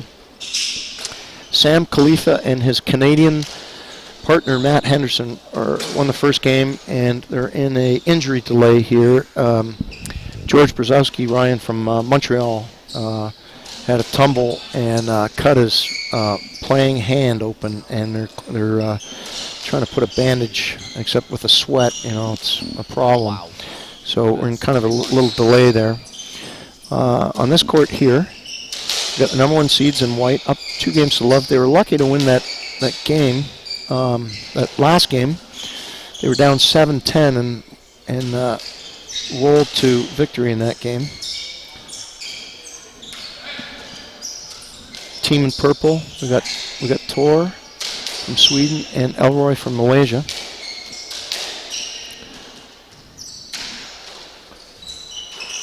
Oh, backhand drop into the tin from Tor. Left side.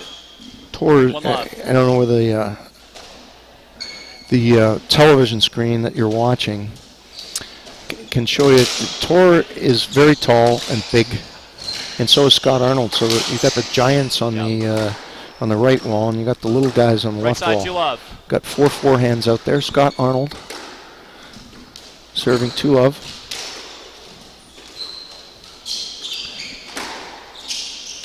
Oh, very good lob. And Elroy with the Philadelphia. Scott Arnold try to backhand 3-wall at tinned. All right, team in purple's coming in. And instead of serving to James Stout, they're going to serve to Scott Arnold. Weird.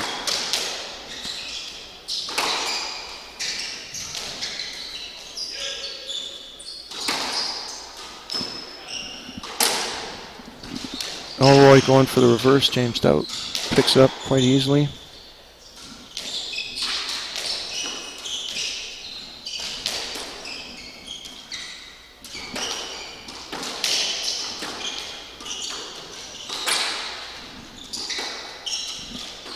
Earlier we had Chris Callis and Zach Alexander winning their match against qualifiers from this club. Justin Singh, who's a squash professional here, and Carson Spar, son of second man, head 1-3. squash professional Right Chris side. Spar.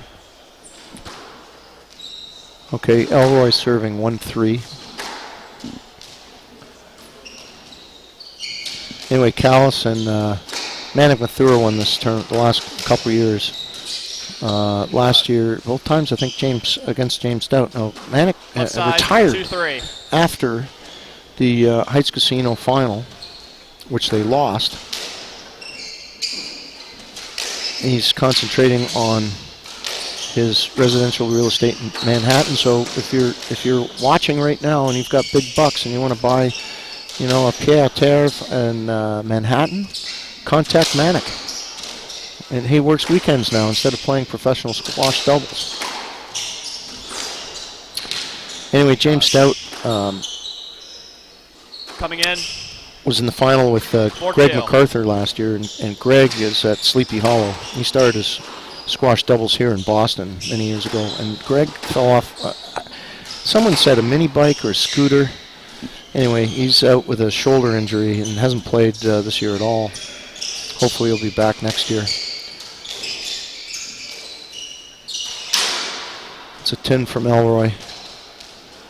And against the number 1 seed, you can't give up racket errors like that. Scott Arnold serving to Tor Christofferson, and that's a fault, so we're going to play a second serve. Well left, he gave him a weird angle. I know Tor wanted to tee off in an overhead, but there we go. James Stout with a winner. Front wall. 6-2. Side nick.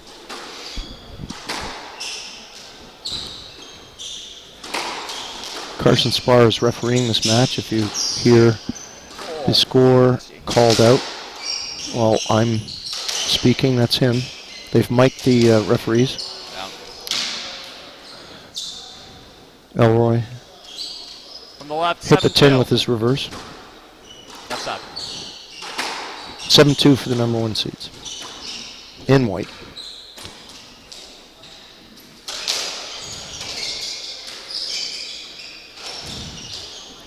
There we go. There's From the right, 8-2. forehand little feathery cross drop from James Stout.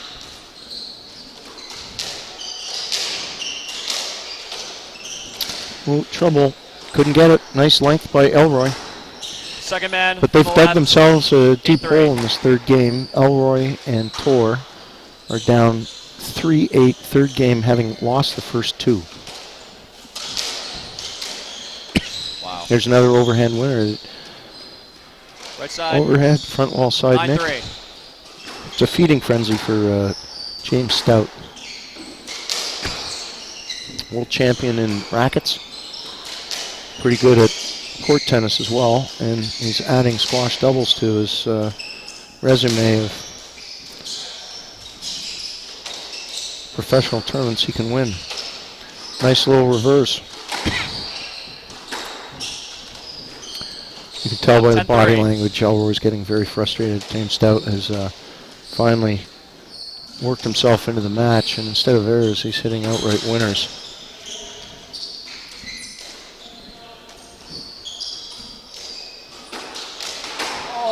There we go, another overhead winner.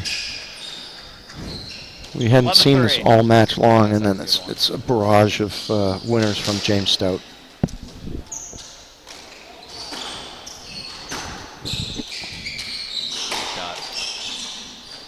Nice length by Tor. James Stout couldn't get that back. Died in the back.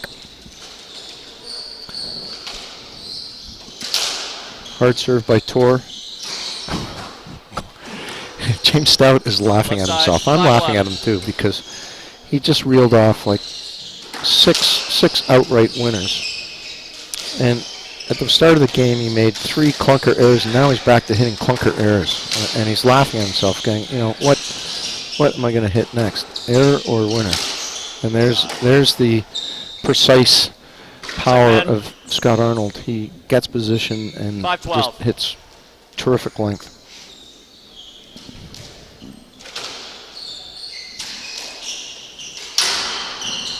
Tin from Elroy. Uh-oh. Could be a warning from the referee. Coming in, 13-5. 13-5, 2 points away from the match.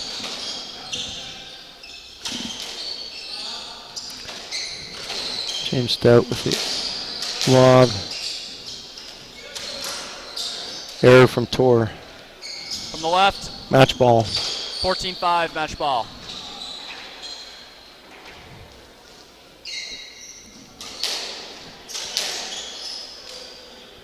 And Scott Arnold with the backhand winner. That's a match for seeds 3-Love against Elroy and Tor. We'll be back for at least one more match starting at 8 o'clock. Don't go away.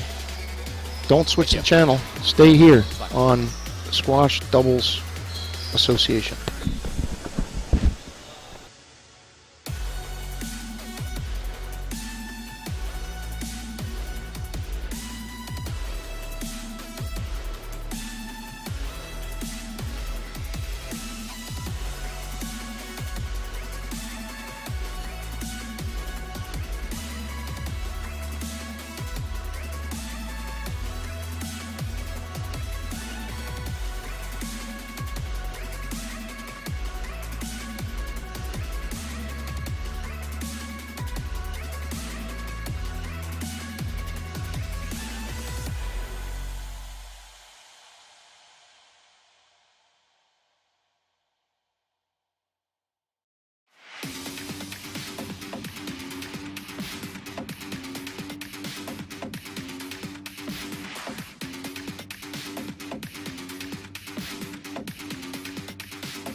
Yeah, no, they can't hear. But it's true. But like you can't. Like even when I was on court, I couldn't even hear them.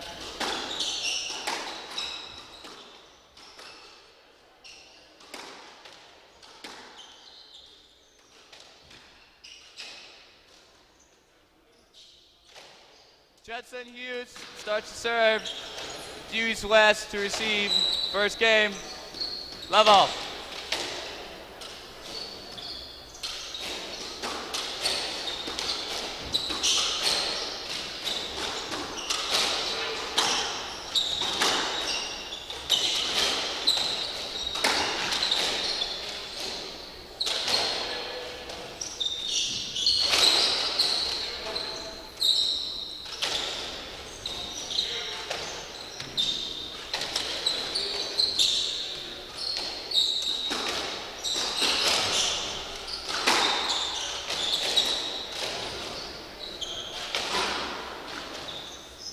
Coming in, one love.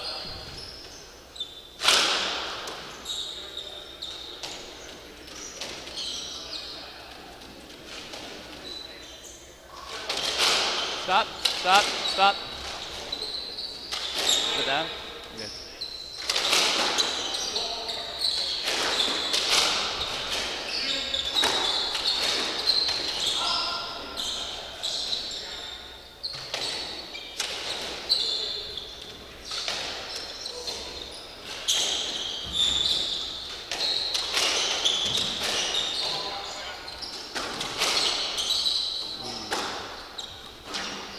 Second server, 1-all.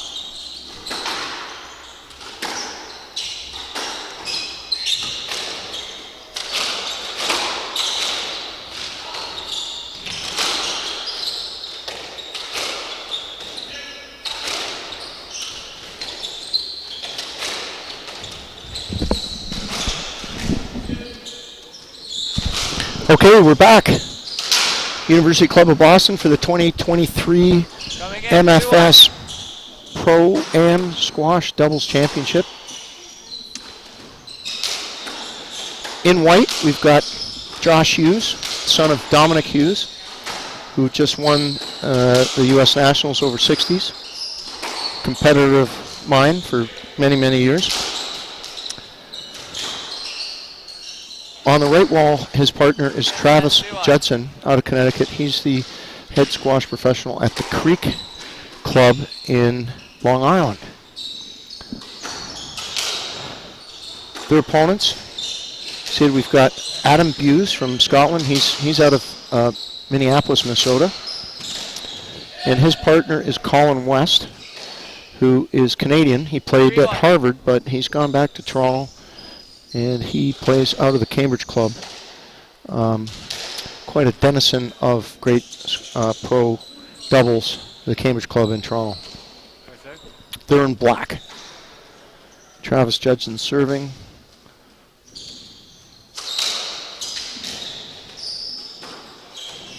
Ball's out of court. Refereeing, you might hear someone calling the score. And the referee is mic'd. The line judges are Scott Arnold and Elroy Leong.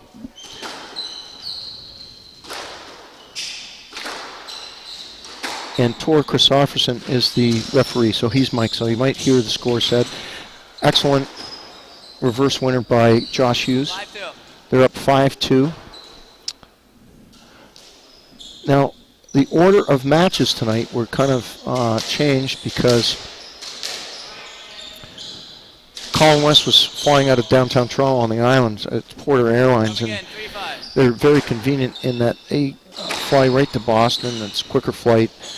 However, they are susceptible to fog and bad weather, and his flight was canceled, so he had to go all the way up to Pearson Airport, which is a good hour and a half away from downtown Toronto, and then flew in, and they had to change. This match was originally scheduled for 4:30. And now it's then it was changed to 8 o'clock to accommodate Colin West.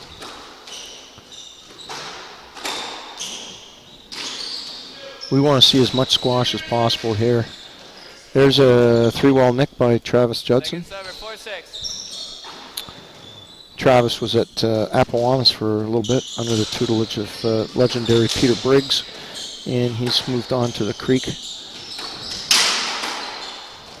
Colin West with a tin. Coming in, 7-4. Colin's coming in cold. Not the greatest warm-up, and he's been traveling all day with the cancellation. Josh Hughes as in New York as an assistant squash professional. James Stout's the head guy now. Manic Mathur, he retired a couple weeks ago from the Pro Tour. 8-4. He's in residential real estate in Manhattan, so you squash doubles people who have the big bucks and want to have a little pied-à-terre or condo in downtown Manhattan. Manic Mathur is the guy to talk to. Travis Judson, 9-4 for the team in white. They are not favored in this match, but they've come out firing.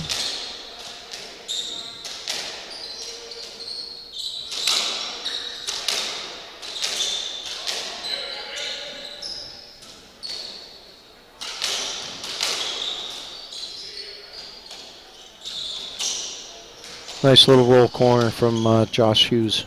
10-4. Now, if this match goes quickly, either way, and the other match on the other court does not, we're going to have more squash for you. We've told the players, there's Dave Letourneau and Kelly Shannon, Canadians, went to Princeton. They're playing on the other court right now. So we could see them come over to the streaming court. They've just started their match. They're about the same level that we are. They're playing Jamie Haycox and Clinton Liu. Now, an interesting tidbit about that match on the other court. David Letourneau and Kelly Shannon are partners, and they were in the Pro-Am final against each other last year.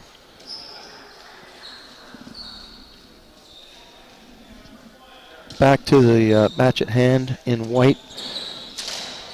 We've got Josh Hughes lobbing the ball there, and his partner Travis Judson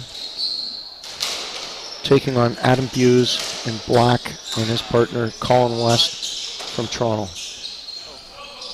Nice nick from Colin West. Colin came down from Ontario to play at Harvard. Familiar territory for him in Boston.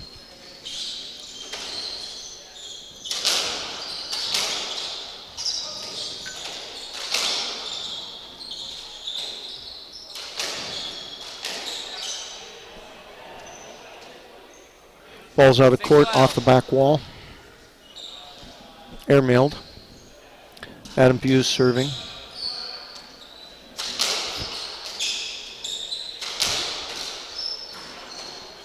Air from Adam. Coming in 13-6. 13-6. This is a huge lead for team in white.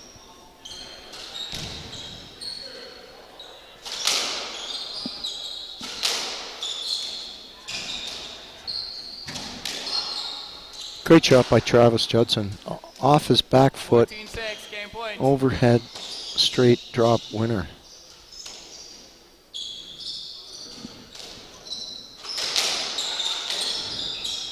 If you're around on the weekend and you know the legendary Peter Briggs, who was went to Harvard, one of the all-time doubles greats, was at Appowamus forever. He retired recently. Travis Judson does the best Peter Briggs impersonation I have ever seen. So have him do that for you. Don't ask him right now because they've just won the first game and maybe a match that they're not favored in, but they certainly played very well in that first game. We're going to be back in 2 minutes, and I'll have an update on the other court with Dave Letourneau and Kelly Shannon.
Judson Hughes leads 1 game to love. Starts to serve in the second. Love all.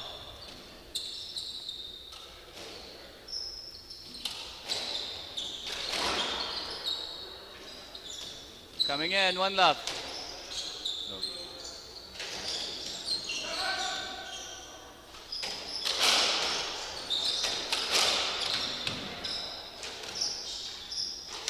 Second server, 1-all.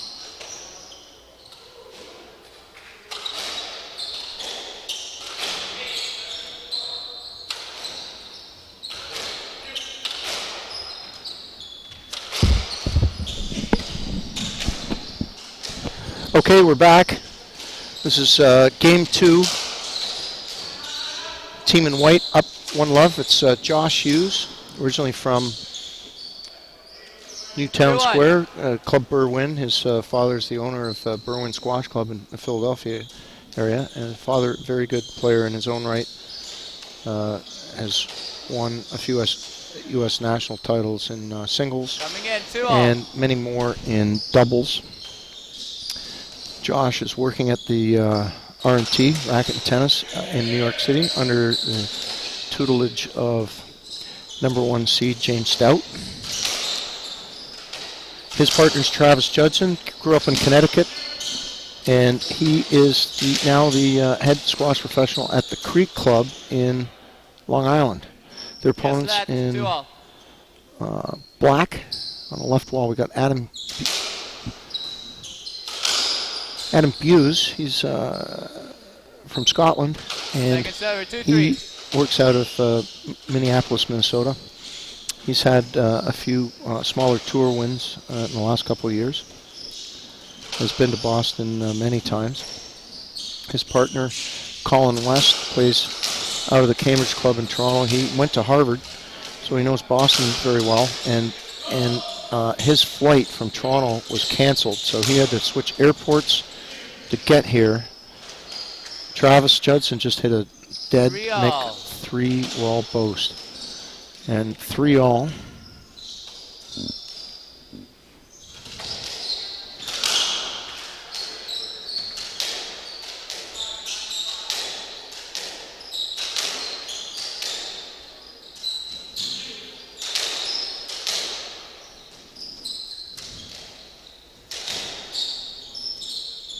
Philadelphia there from Travis. Landed a little bit short, so there's hit the floor. Coming in, 4-3. Ball was down. So team in black is coming in. Up 4-3 in this game. Having lost the first game badly. They lost it 15-7.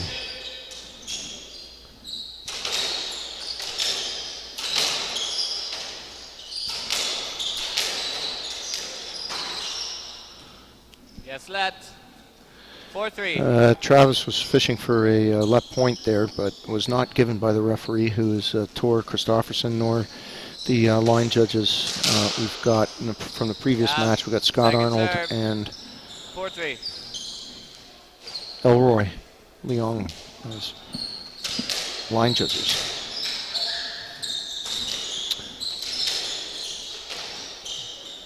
Yes, let. 4-3. Adam Hughes went for an overhead there, the front wall side nick.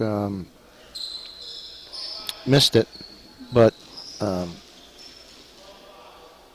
Colin West is in the way of Travis Judson's play, so we're playing a let.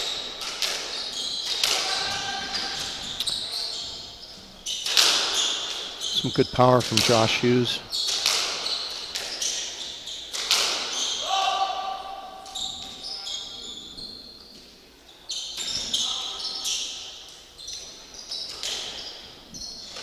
Attempted Philadelphia from Travis Judson was a little bit too wide.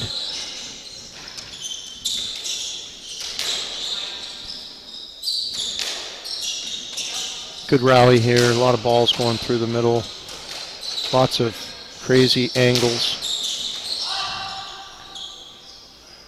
That was an attempted reverse 3-wall by Travis Judson that hit the tin. Hughes and West are up 5-3 second game, having lost the first. In the other match, we're still in the first game. We got Dave Letourneau and Kelly Shannon, who are buddies from Alberta, Canada, and they both went to Princeton. As I said earlier, they faced each other in the Pro-Am final last year. The referee's called a stoppage and play here. Riley's done. You can't drop the goggles. 6-3. He dropped the goggles. Judson, Travis. Yeah, 6-3. this is the old luckily this is the old pro rule that they've enforced for years. If you lose some of your equipment, and that includes goggles, headband, shoe, if your opponent did not create the contact where you dropped your equipment, then you lose the point. So it's imperative that you keep all your stuff on you, and Travis lost his goggles in that rally and had to immediately forfeit the point. The amateur rule, I'd like to point out, is it's if you have control of your equipment while it's lying on the floor, which is still very dangerous. I don't like that rule at all. Mike McGorry, head of doubles rules, you gotta change that. It's a crappy rule. That's a great Philadelphia from Adam Buse. Forces Josh Hughes to come off the back wall. And there's the power through the middle.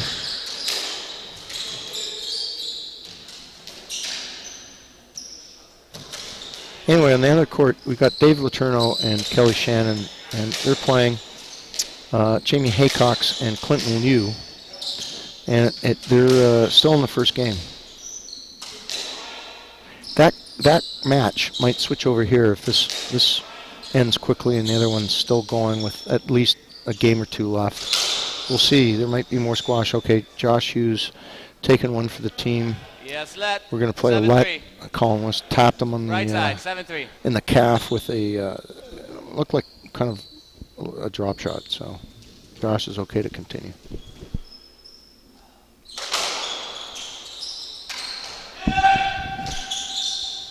Nice get by Colin West.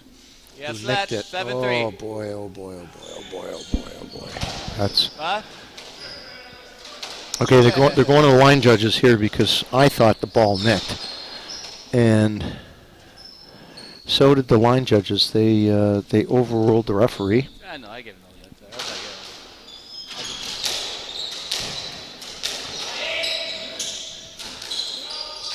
So Travis was unsighted, so he couldn't see that the ball nicked. So he's asking for a let anyway, and he might get this one too. No let.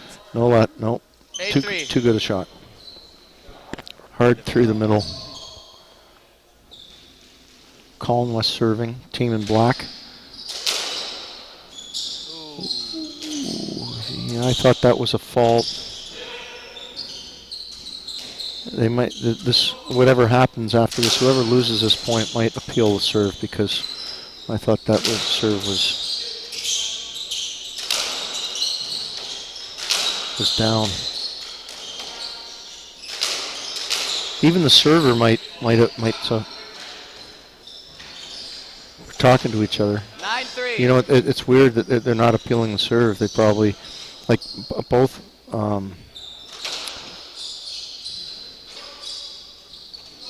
They probably forgot about the rally was so long. They probably forgot about it.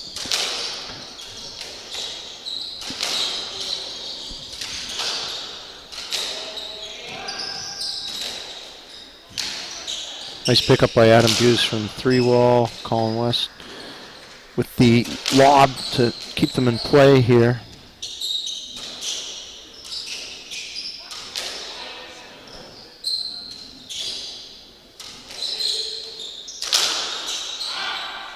That's a good angle from Colin West. Josh Hughes had trouble with that. 10-3. Good pace, good angle. Big crowd tonight. We have at least 4 matches streamed and 5.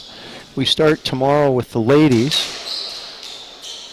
at around 3 o'clock to tune in. Oh boy.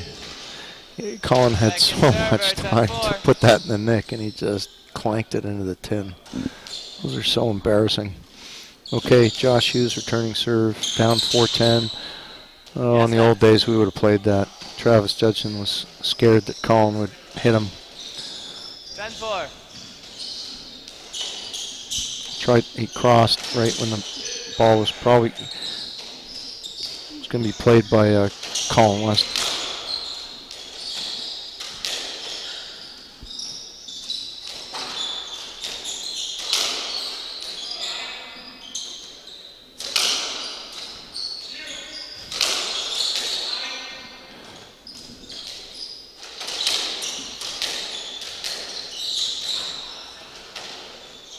Another error from Colin. Coming in. Remember what I said earlier, he's come off a plane, he's been traveling all day. All the flights from Porter were canceled due to fog. He had to go to Pearson Airport, which is an hour and a half away, to get another flight down here. There's some heat. You know, if your second serve at 5-11. If your touch shots are off, why don't you just go back to basics, hit the ball hard, keep it in play. And he did that. Okay, 5-11.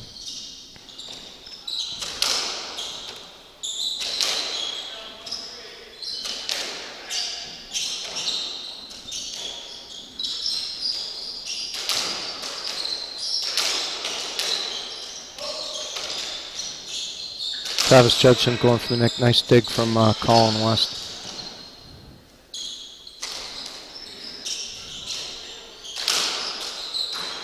That's a good angle from Adam West. Coming in, 12-5. Adam Hughes got Travis hoping that he'd hit to his forehand and went to the backhand. Team in white's going to take a little walkabout here because they're getting hammered in this game. They're talking it over. You know, what do they do? I clearly, at the start of the game, Colin West had made a lot of errors. They were playing him. Now Colin's much improved, so we'll see what they decide, because they might lose this game, but at least get the momentum back to the start of the third game. Here we go, through the middle. Travis Judson, very smart. Oh, I thought that was a good shot, but they got away with a let. That's a point, yeah. And it's point. 35. Okay, the referee got overruled again. Yeah.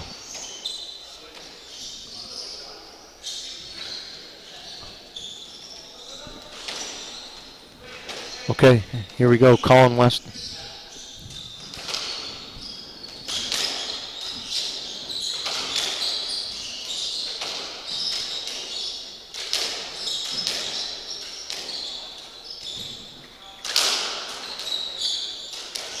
Oh, that's a nice little roll from Adam Hughes. Okay, game ball for the team in black. Colin West serving.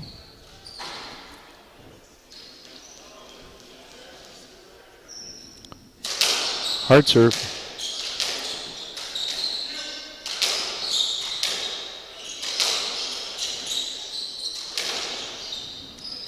Nice little hold there from Colin West. Adam Hughes with a Philly and came out. Oh boy, clanker. Okay, games are 1-all.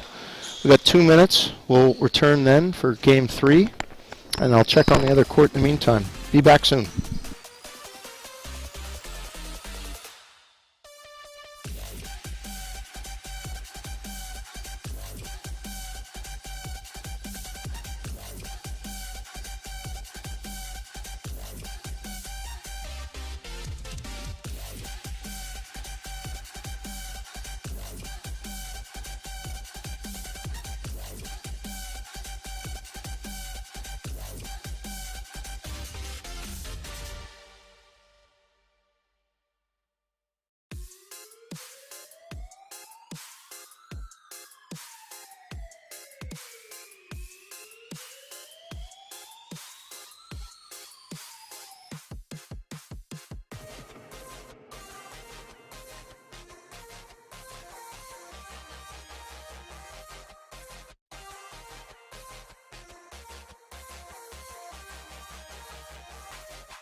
Okay, we're back for game 3. I've got a report on the other court. It's the match is 1-0 for the Canadians. Dave Letourneau and Kelly Shannon, and it's close in the close in the second game. A team in black here that we're watching. Adam Hughes, Colin West won that second game. Games are 1-1.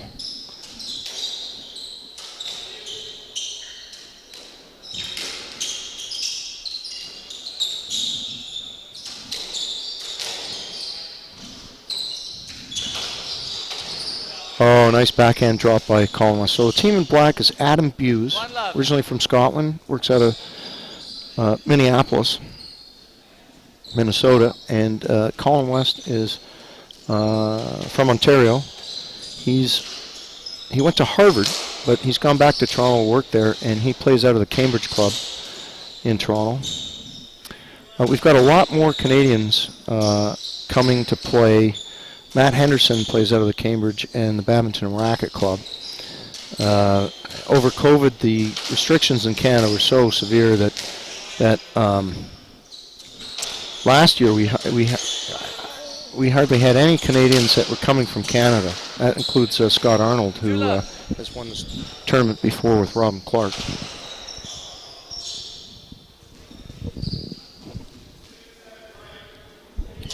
But we've got a lot of Canadians have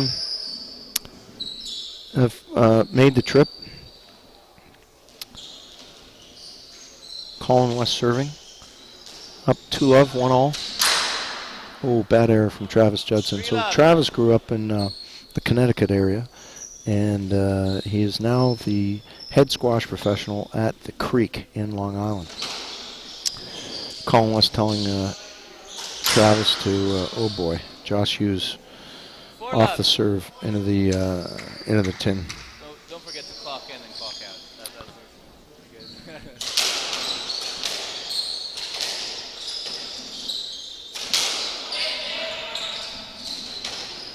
good. Nice coverage by both players who were there to get it through the middle.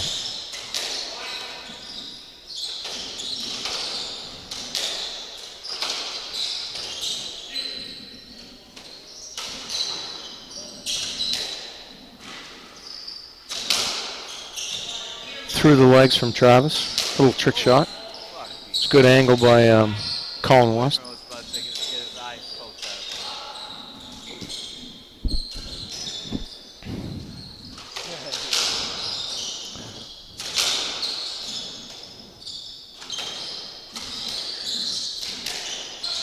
There it is. Inside out overhead from, oh, there's the heat from Colin West. Nice angle.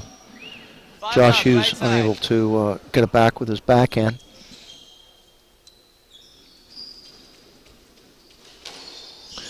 So here at the University Club of Boston, we've got new facilities. There's a 5-star hotel being built next door, Raffles. They're out of Singapore. If anyone's been to Singapore, that's where they invented the Singapore sling. But they purchased the property, which used to be part of the University Club back in the 30s. And they're building this wonderful hotel next door, and they paid us over $25 million for the air rights. And we've got a new upstairs viewing gallery. I'm up here now. And if anyone's been to Heights Casino in New York, this is the type of view I have. And we can fit many more people in to watch the squash, and it's even better for me to commentate, because before we had to make way for the patrons. You know, they needed seating, and before I had to look through a video screen, and I couldn't tell whether it was a winner or not because I couldn't hear it. I had to go by body language, and this is fantastic facility. We had a huge crowd tonight because there's so many good matches. Oh, nice little roll corner from Travis Judson. Coming in, 1-6. 1-6. Okay, team in white's on the board, 1-6.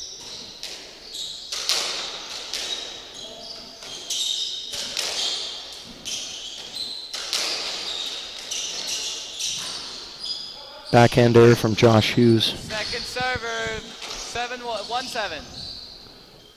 Who's going to serve now at 1-7. So Team in White, despite winning the first game, looks like Colin West has played his way into form here. They had to delay this match. This used to be a 5:30 match, and it was delayed until now, 8 o'clock, because his flight was canceled, and then he had to switch airports and basically aired the first game away.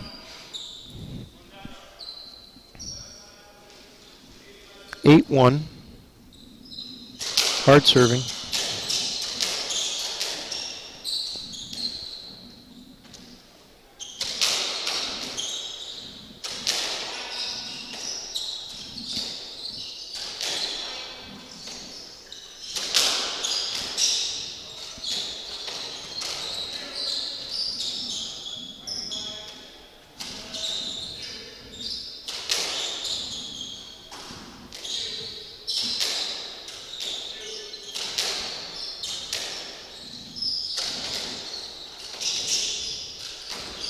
Long rally here. I don't want to jinx it, but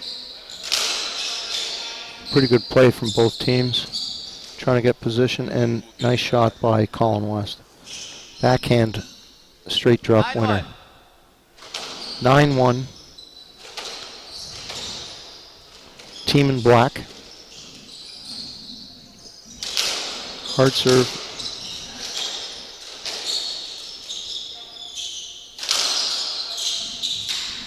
Nice pickup by Colin West. That was good power from Josh Hughes. And Adam Hughes sees that reverse pretty well, and he's very effective with that lob. There's a good round the world from Josh Hughes. Oh boy, swing and a miss from Travis. He whiffed on that. 10-1. Good angle from Adam Hughes. You don't usually give credit as much as it should be credited with a good cross-court angle. That was a good one from Adam Hughes.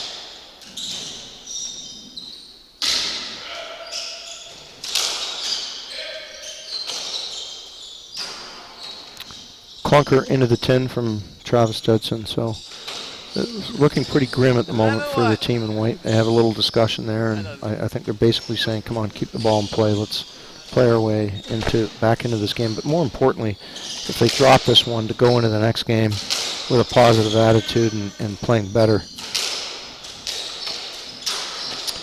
Wow, they were given a gift by Adam Hughes, wanted to play an inside-out forehand, and he clunked it into the 10. So Hughes is serving. Around the world, Colin West is going to take it on his backhand. Clang. Oy. 12-2. Yeah, you don't want those. Unforced error.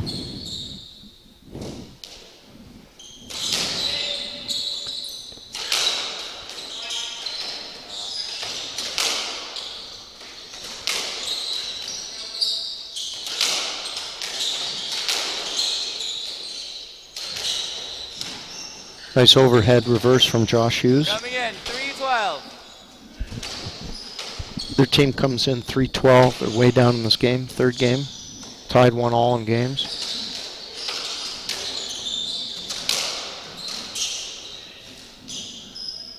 Oh, lob goes out. Adam Hughes usually, you know what, he kind of overran that. He's seen that 3-wall quite a few times, and he kind of gave it too much loft. Set first serve, 4-12.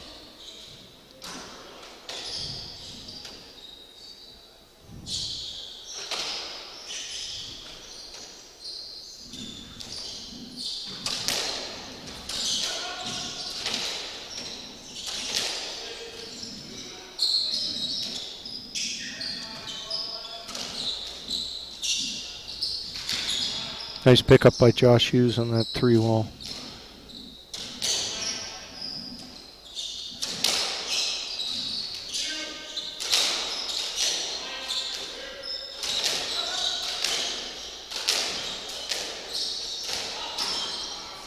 Three-wall error from Josh Hughes, hit the 10. Second All right, this is game ball for the team in black.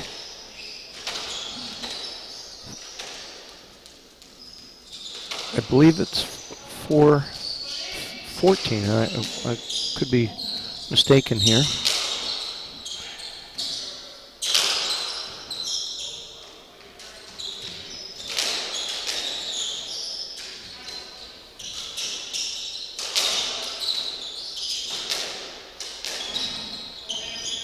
I just found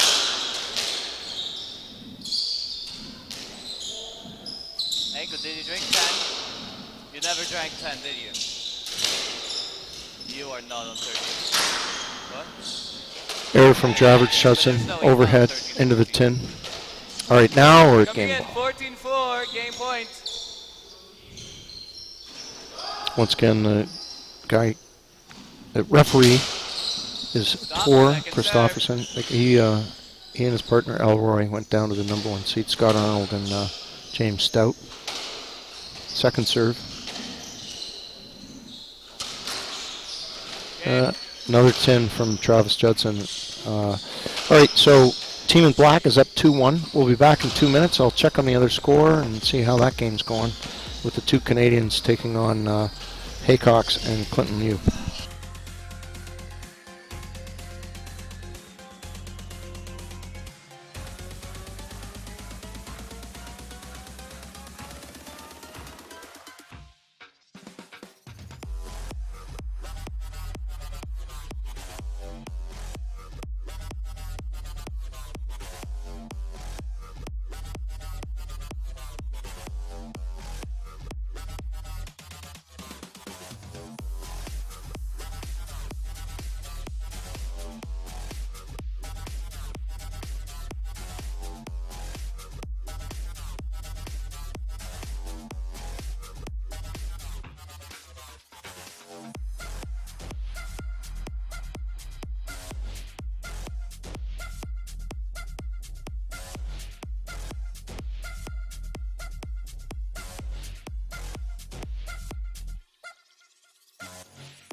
Love all.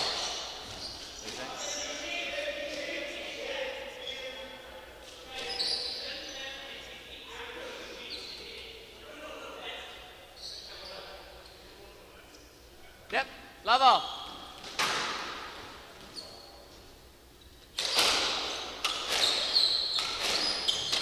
I don't believe you. I don't believe you. Okay, we're back at the University Club of Boston, the 2023 MFS Pro-Am Squash Doubles. Team in black is up 2-1. That's Adam Hughes on the left wall from Scotland, currently out of Minneapolis, Minnesota. His partner went to Harvard from Ontario. We've got Colin West, who plays out of the Cambridge Club in Toronto. In white, we've got Josh Hughes on the left, the lefty. He's Dominic Hughes' son. Dominic has won a few U.S. national singles titles and also a number of national doubles titles. Josh has left Philadelphia and he's working at the racket and tennis in New York under the tutelage of #1 seed James Stout. His partner on the right wall is Travis Judson out of Connecticut, and he is... The ball's out of play here. Okay, so Team White is up 2-1. So that's a fault too. So Travis is the head squash professional at the Creek in Long Island. That's a nice reverse. Good. And now they're up 3-1. Now I did check on the other match that's going on next door, and that is a heated battle, not only with long rallies, but really working the referees. Poor Peter Kelly, who is a member here. He came out of Heights Casino, Princeton, and played many years in New York and was on the Pro Tour.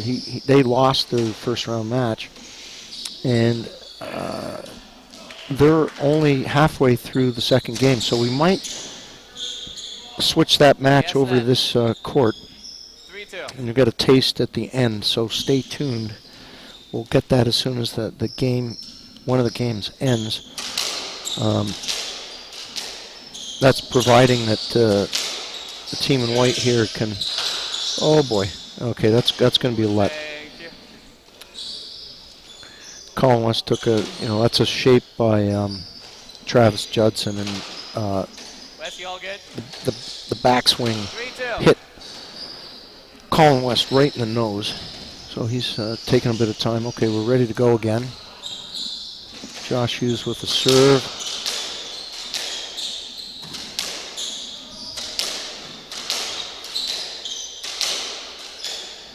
Now, if you're watching now and you want to see another match, what's happened is that Colin West, who's in black on the right wall, his flight from Toronto was canceled, and he had to grab another flight from another airport. So he's been traveling all day, and it was pretty horrific in the first game, but has played his way into pretty good form. Judson and Hughes up 3-2 in the third game.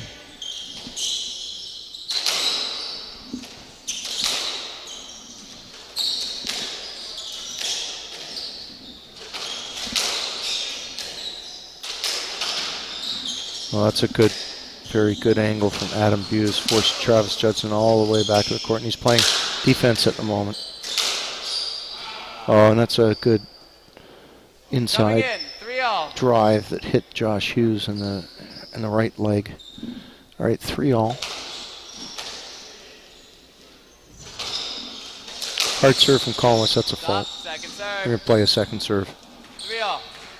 So the voice that you hear calling out the score is the referee, and that's Tor Christofferson, who was on the court beforehand. And he's got two line judges. We've got James Stout instead of Scott Arnold. I think they swapped so that one of them could have a shower. Now I think Scott Arnold's in the shower. So Adam Hughes wound up on the forehand. Oh boy, forehand clunker into the tin, and it was wide open for him. He'd like that shot back. Okay, Hughes to serve, down 3-4.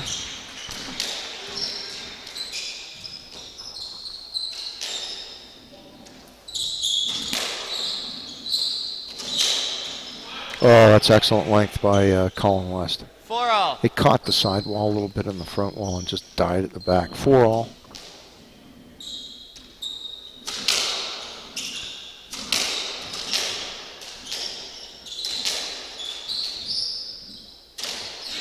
Now, for the last couple games, the team in black is playing Travis Judson. 5-4. Only because it looks like Travis can't put the ball away. And Josh made the error there, so maybe they're trying to freeze out Josh. I don't know if it's a thing or me. We'll have to ask them after the match, but Travis is seeing 80% of the balls at the moment.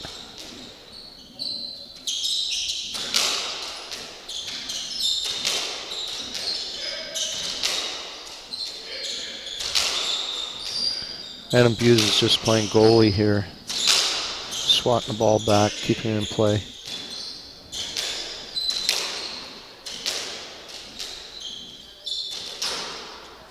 It's an error from Travis. Went for a roll corner.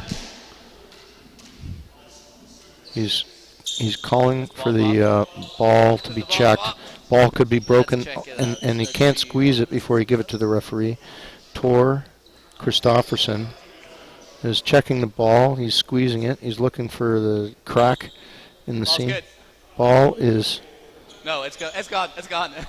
The referee was able to squeeze it to the point where it's gone. Okay, so it's going to take a while to warm up the ball. I'm going to check on the other court. Looks like we're at the end of the second game over there. I'll give you a report. This is the first broken ball tonight, which is amazing since these guys can really hit the ball hard.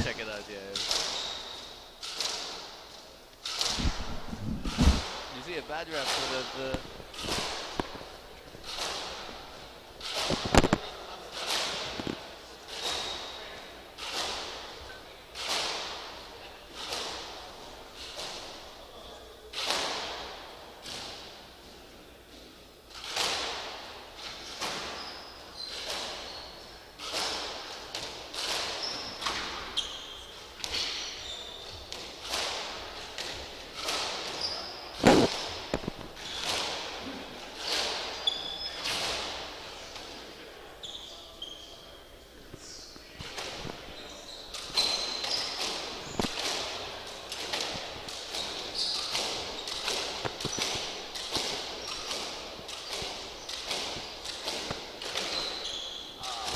long ball.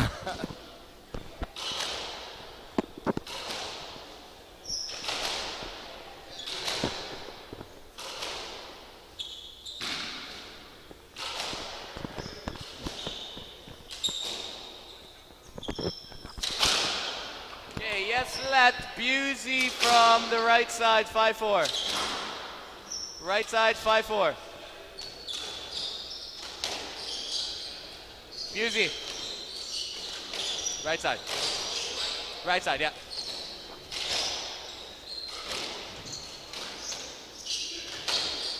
Five, 4.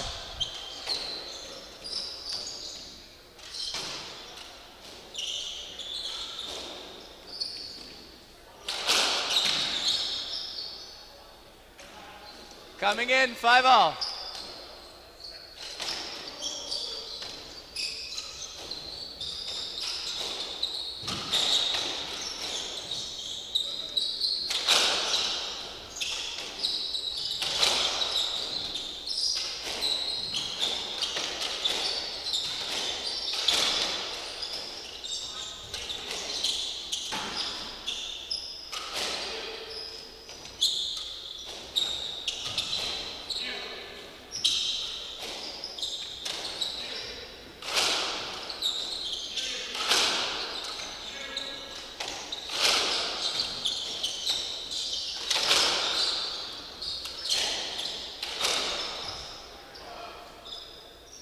Second server, 5-6. Josh left. 5-6. Josh left. Josh left. 5-6. Josh left. What?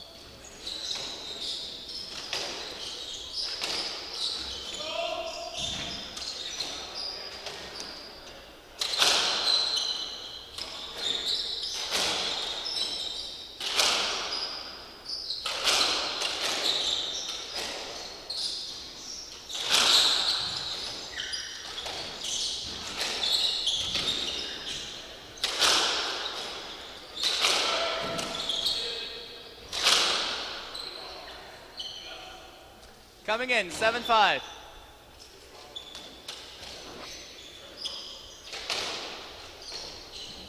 What? Yeah, we're taking it. If there's 4 of us, makes more sense. Okay, we're in game 4. In the other court, the Canadians, Dave Letourneau and Kelly Shannon just won the second game. And they're up 2 games to love. Here we have in black Adam Hughes on the left wall and Colin West up 2 games to 1. Team in white, we got Josh Hughes and Travis Judson trying to stay alive here.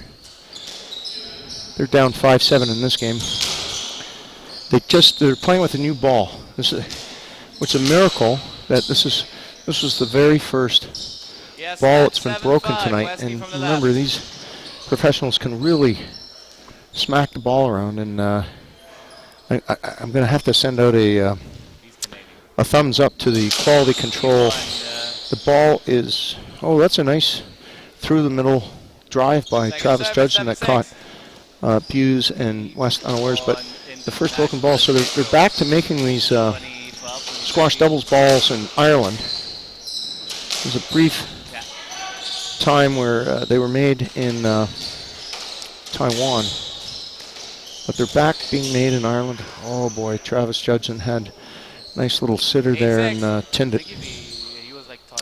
Adam Hughes serving up 8-6, trying to finish off the team in white. And as I said before, if team in black, for instance, wins this game and maybe Haycox and Liu win the next game, we could have more squash for you tonight.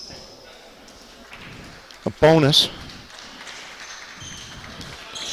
coverage, potentially.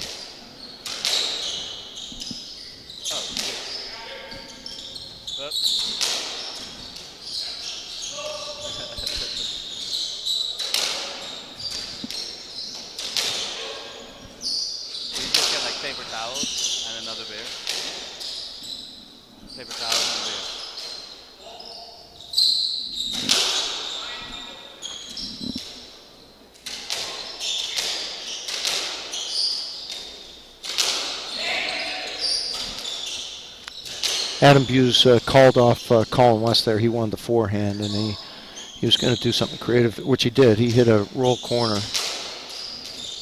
I mean, the whole point of doubles, you open up the court by going cross court, but you also have to open up the court by going up and back. You just can't bang it all the time. You gotta create some movement out there. Oh, it's a tight ball by Colin West. Travis is struggling at the moment. 10-6. UZ left.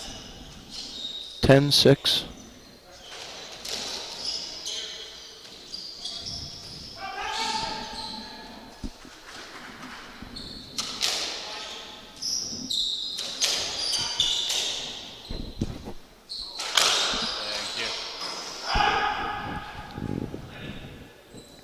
Got another 10 from team in white.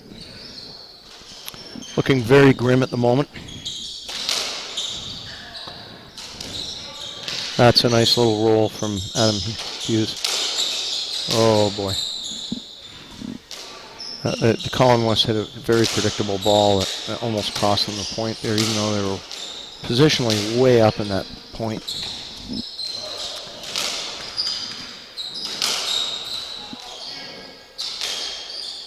Nice little hold by Adam Hughes. The ball's in play though. Josh Hughes got it back. Little drop from Colin West. And back to the court.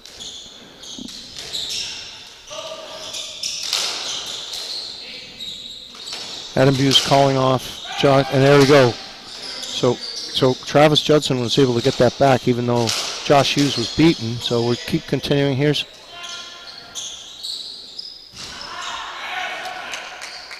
nice drop shot by Josh Hughes. Tight. Adam Hughes couldn't get it. So still alive here.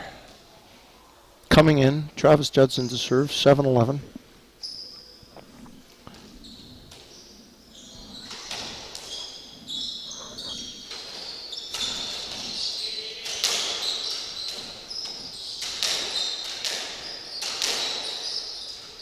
Oh, we're playing a lot. Adam Hughes let it go for Colin West, who was going for a drop shot, hit Josh Hughes in the back of the leg. 7-11 again, playing a let.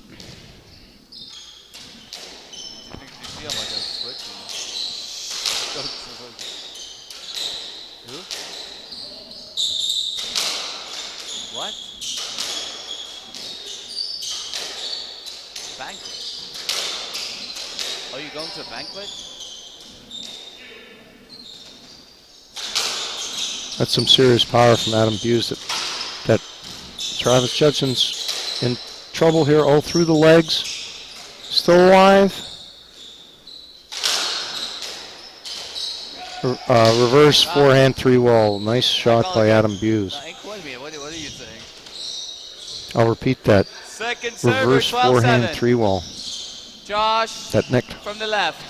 7-12, 7-12.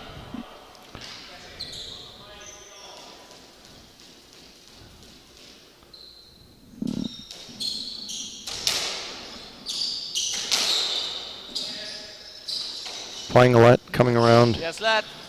7-12. Travis Judson was a deer in the headlights there. Colin West showing some mercy and put the brakes on. Playing a let.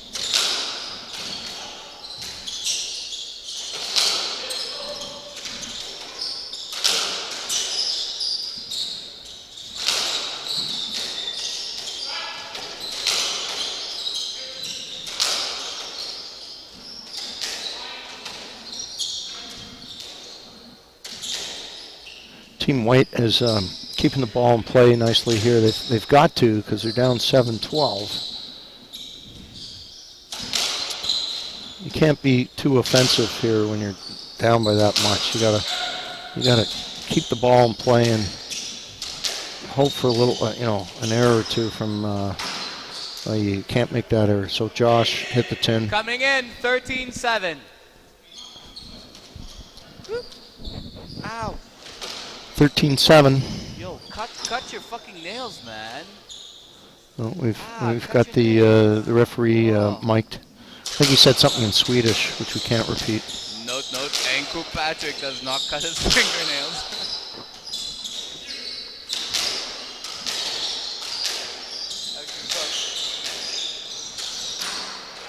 There's an error for. Okay, we're here at match ball for Adam Hughes and Colin West.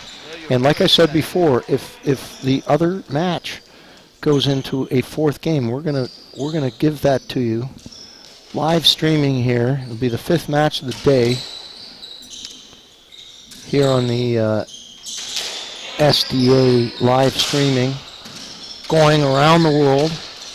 Oh, there's a nice nick to finish it. Okay, Hughes and Colin West beat Josh Hughes and Travis Judson 3-1.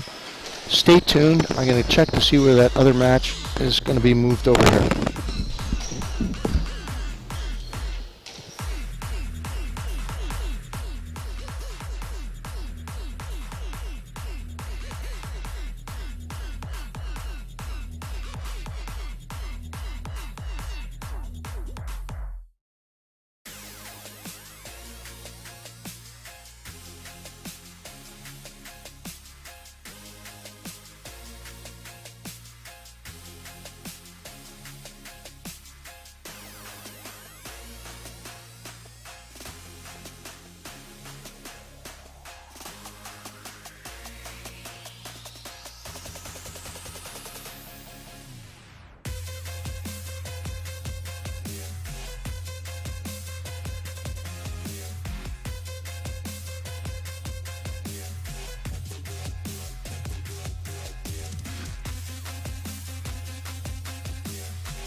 Game on the other court is being moved to the streaming court, so stay tuned.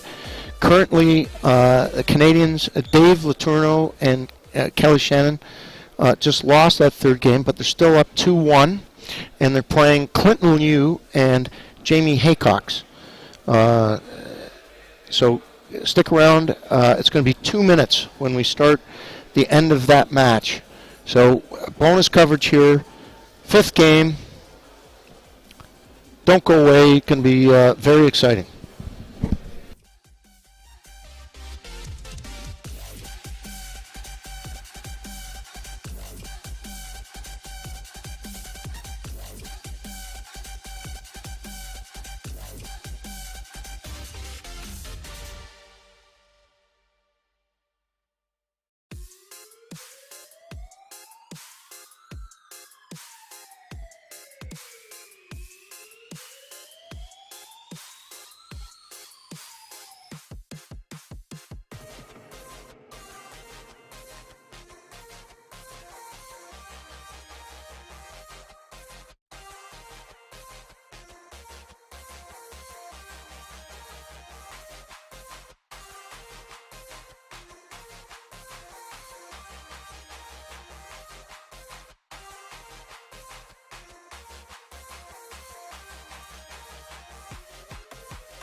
All right, games are 2-1.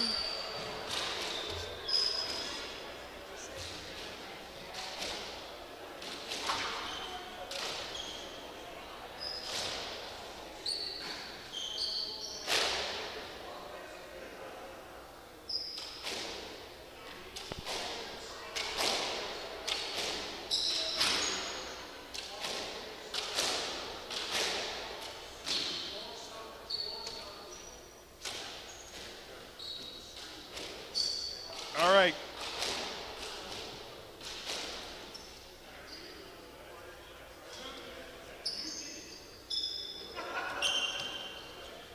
Oh yeah. Hey guys, be careful. These will tip. They'll tip. They'll tip. I don't know. The design is not perfect.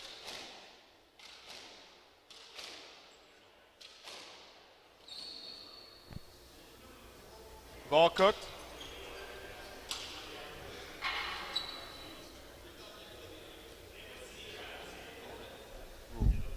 Yeah, ball's done.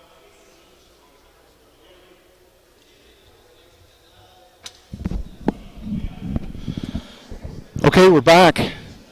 The Canadians have changed from their red shirts to white shirts, and Clinton Liu and Jamie Haycox are sticking with their light blue striped shirts. They're quite wonderful, I think. So it's a fourth game. Canadians Dave Letourneau and Kelly Shannon, both from Alberta, grew up together, and they both went to Princeton. And earlier I mentioned that they faced each other in the Pro-Am final here with Kelly Shannon, I believe, coming out on top with Charlie Humber. And Dave Letourneau's partner, John Hyatt, were the finalists. So Peter Kelly, who's now a member here, he came out of Heights Casino. He played in an earlier match, losing to Sam Khalifa and his partner from Toronto, Canadian Matt Henderson. We've got Sam Khalifa as a line judge, and the other line judge is George Brusky Ryan. He's from Montreal. He was Peter Kelly's partner. So we're still playing with the same ball that they were using in the other court. We're just waiting for Clinton Liu to get on court. They're going to be serving first.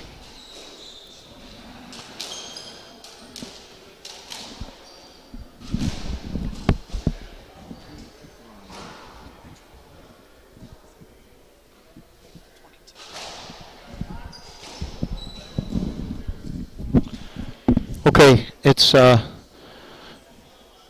World Wide Web. We're watching professional squash doubles from the University Club of Boston 2023 MFS Squash Doubles Championship.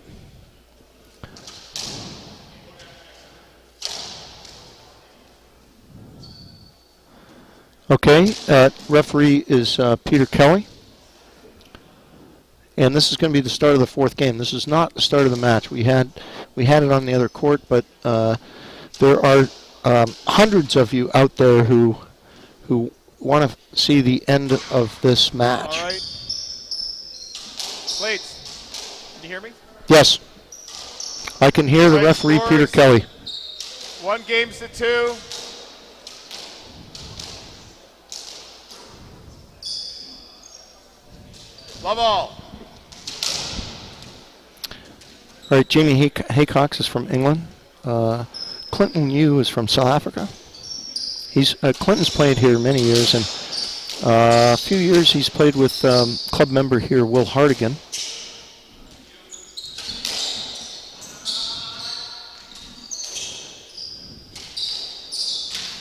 That's a good overhead reverse swing from Kelly Shannon.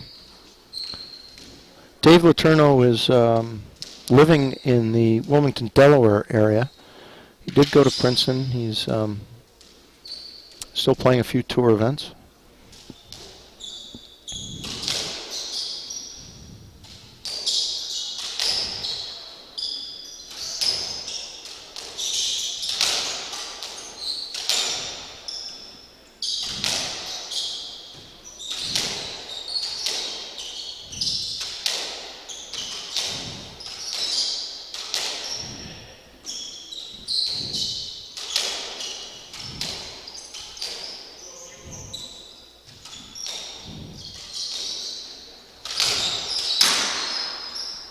First point to the Canadians. Dave Letourneau and Kelly Shannon. Kelly Shannon serving to Jamie Haycox, who's from England. And that's a good pass by Dave Letourneau. 3-love. Out to a pretty good lead here in the first game. We've still got a pretty decent crowd here for the last match of the night at so if you're watching on the West Coast, this is 9:22 our time with more squash to come. Dave on the left, 1-3.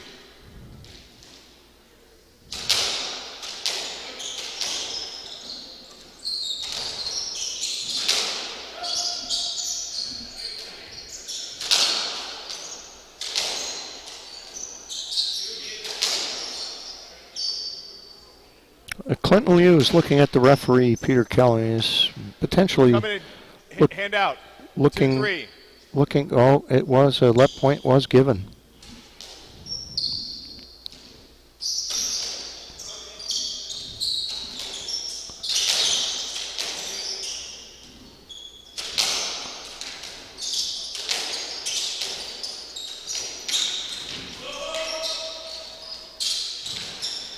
Oh, good get. Left side. What a 3-all. great pickup by Jamie Hickox. No, he was in big trouble and hit a winner. So what once was love 3 is now 3-all. Oh, shot. Right side. 3-4.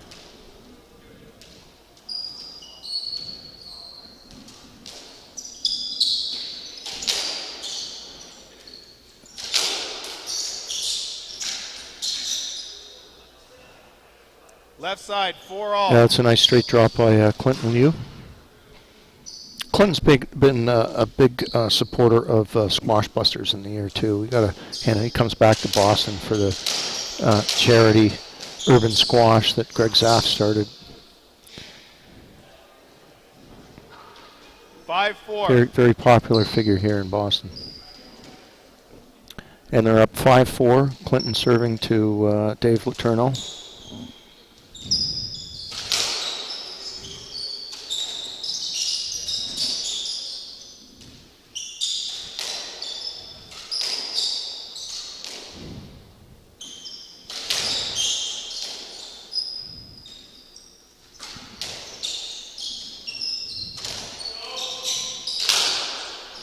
There's a winner from Dave Letourneau. So 5-all. Jamie Haycock's kind of floated a 3-wall that Dave went right back through the middle for a winner.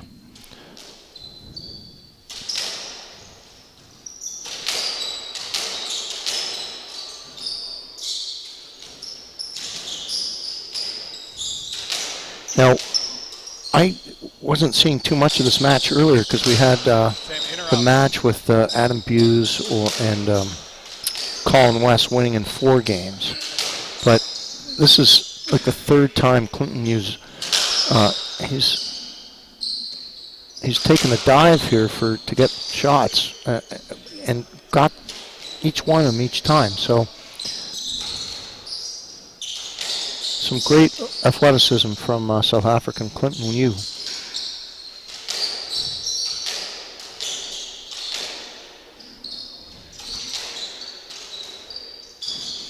Nice get by Kelly Shen. Oh, look at that! Jamie Haycock's tried to hit Kelly Shannon while he was on the ground and missed him. Oh, an error from Clinton Liu. What a great retrieval by Kelly Shannon on that to stay down, not get hit, get back up, and then they Kelly won on the left, point. 6-5.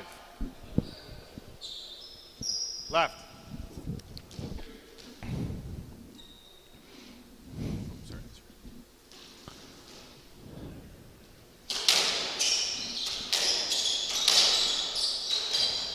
Reversed by Jamie Haycox and Clinton Liu with a straight drop for a winner.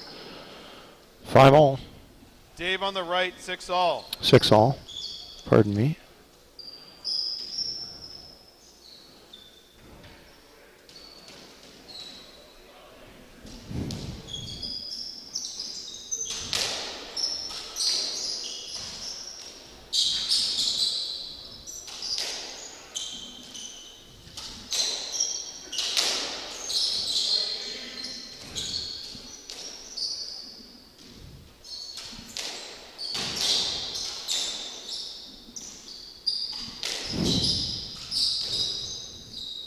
Everyone's being very cautious at the moment, not really going for anything, just, keeping the ball in play, not making errors. There's an angle. Coming through, around them.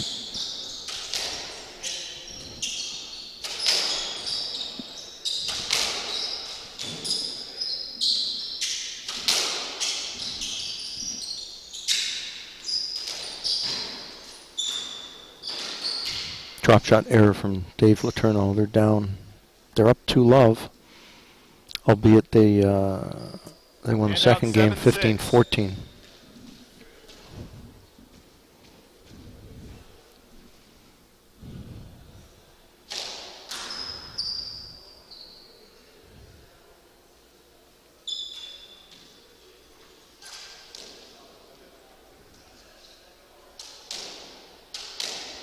Clinton Hughes got some dirty goggles, so he's cleaned them off. If you can't see in squash, that's an issue. It's dangerous, especially in doubles.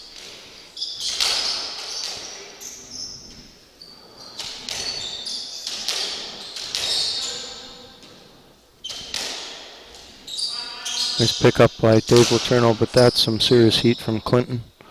Got a good angle, hit Dave Left in side, the 8-6. left foot.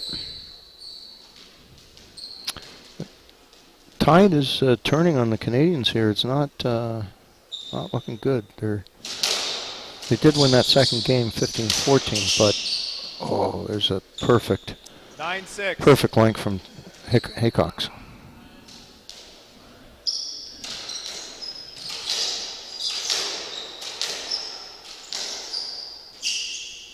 That's going to be a let. Weird 9-6. squirter from the left wall. Okay, Haycox a hard serve. Dave Letourneau.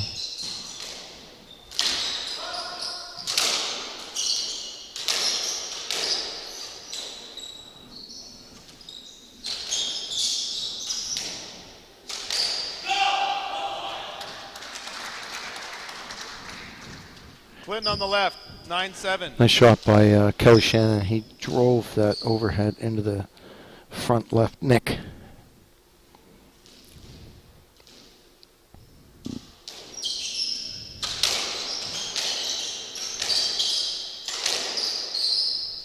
And that's probably going to be a let point.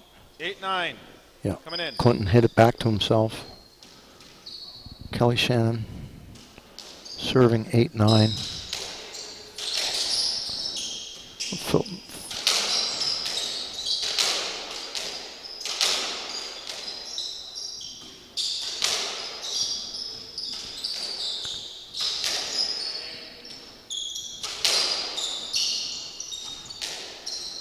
Struggling. Okay, that's going to be a let because Clinton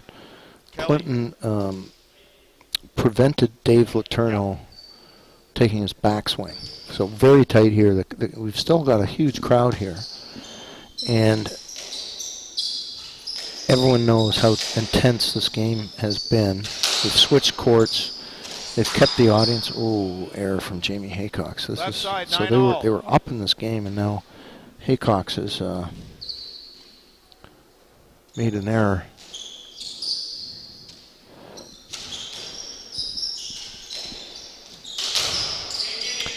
Dave Letourneau through the middle, throws up some angles. Kelly Shannon through the middle.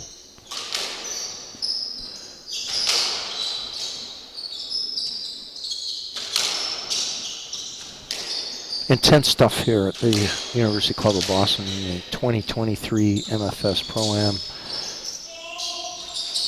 Nice pick up and lob by Dave Letourneau. It's going around the world. That's going to Shannon.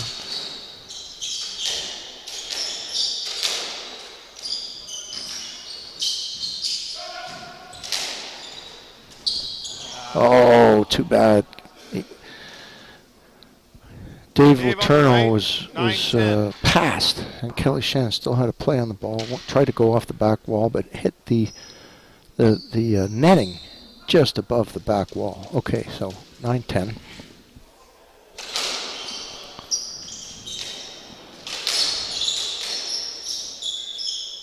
Oh.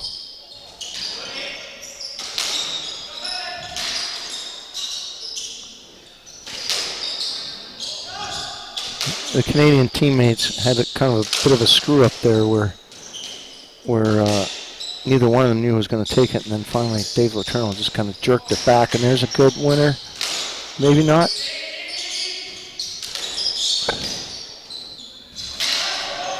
Oh, what an amazing rally.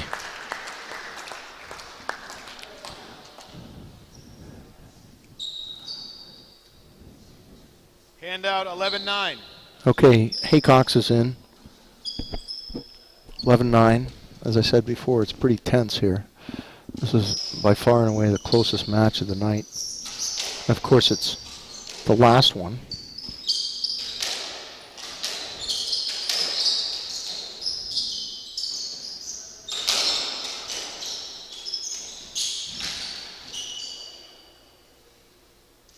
(12-9), left side. Winner from Clinton Liu nicked that ball.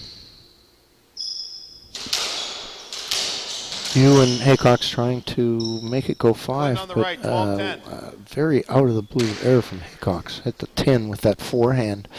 Clinton Liu serving 12-10.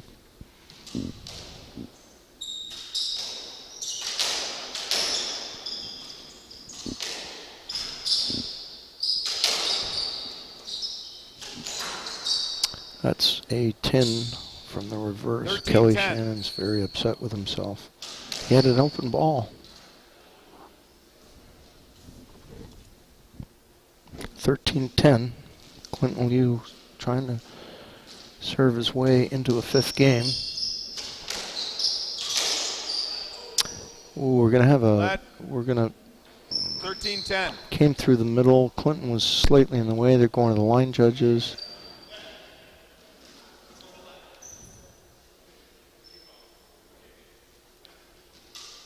Okay, we're playing a let. They went to the line judges, and it was pretty close there.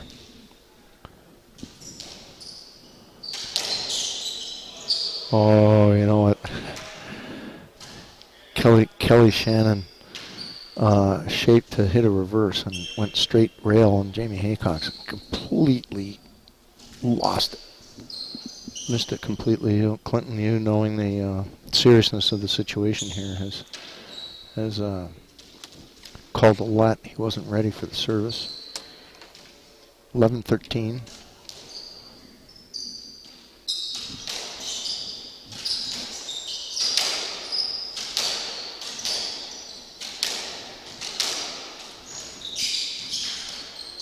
Oh, wow, that was a great reverse by Clinton Liu. Kind of Dave Letourneau's little drop to the front just hung up a little bit, and Clinton just buried it in the right corner.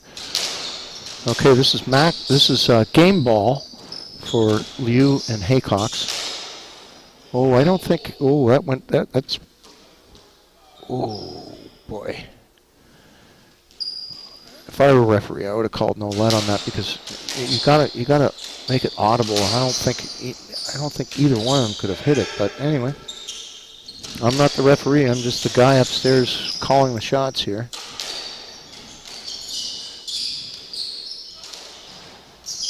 Oh, Dave Letourneau held up. He thought he was going to hit his partner. Okay, we're going 5.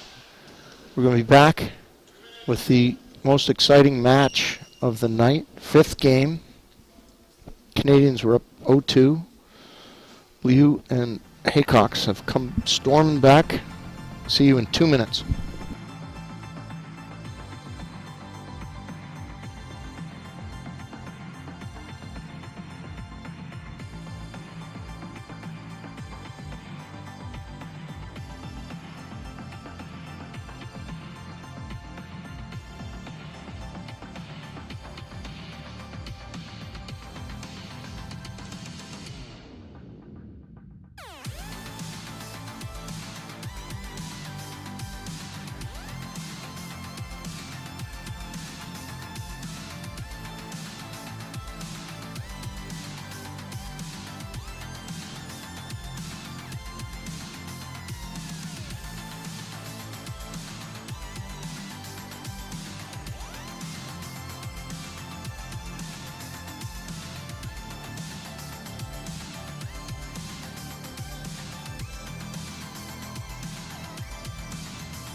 Okay, we're back for Game 5 of the most exciting match of the evening. In white, we've got Canadians who are up 2 games to love. Dave Letourneau, Kelly Shannon, both from Alberta. Both went to Princeton. And they faced each other in the Pro-Am final here last year. They're in the 5th game with Clinton Yu from South Africa and Jamie Haycox from England. Now we had to switch this courts so that you get bonus coverage tonight. All right, so Dave Letourneau went for a drop shot and hit Jamie Haycox in the back. Jamie's okay to continue. It was a little love tap.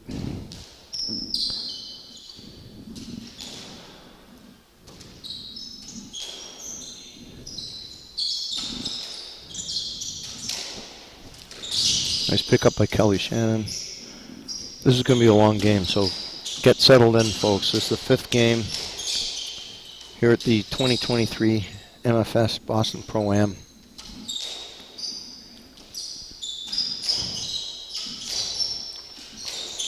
Streaming worldwide.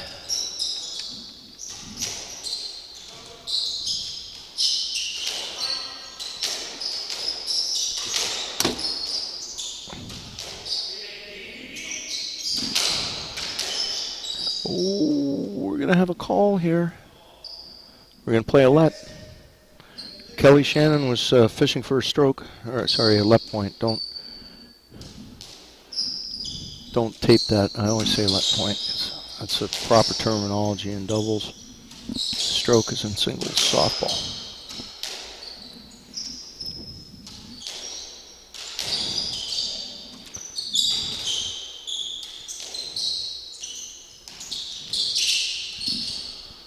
Great anticipation by Kelly Shannon, knowing that his partner Dave Letourneau was getting. Oh, it's a bad bounce at the back. And just for you folks at home, that corner is deadly. We've got a new wall on the right wall, and it grips and dies, and right specifically in that corner.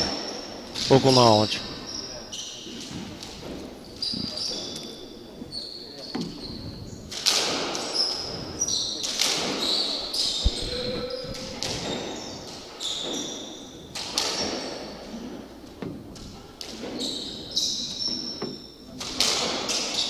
Neither team is really doing anything too exciting with the ball. This is going to be a long game.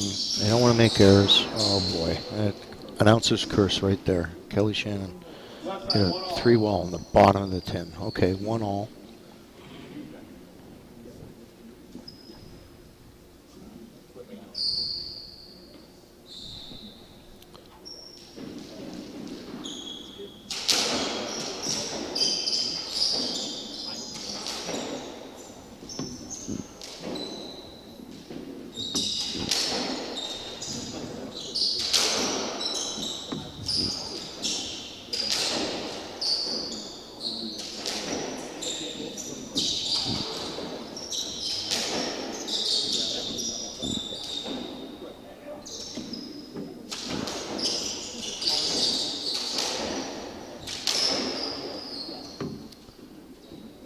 Play a let here. This is called grinding. You're in the 5th game. You don't want to lose it. You don't want to make errors. You don't want to hit any stupid shots.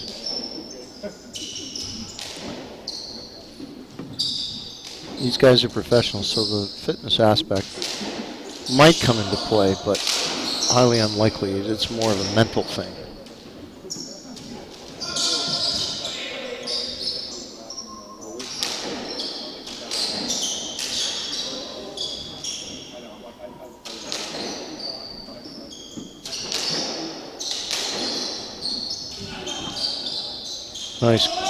Nice cover by Kelly Shannon on that one. Looked like Canadians were in big trouble there.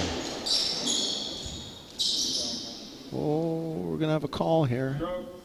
It's gonna be a point. It's gonna be a point. 2-1.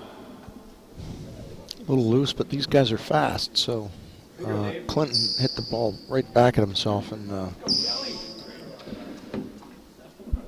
Dave Letourneau, it's called having radar lock on your opponent with the let.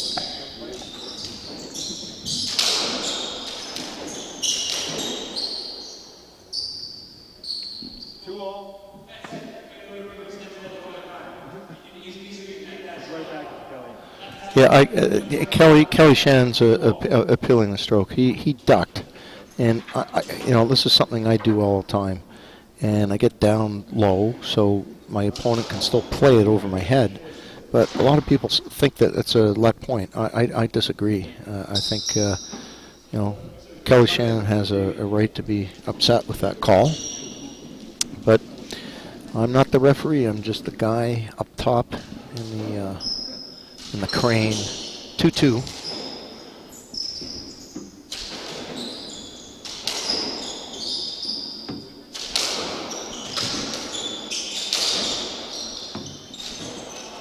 Oh, it's a dead neck 3-wall from Clinton Liu. 3-2. Fifth game.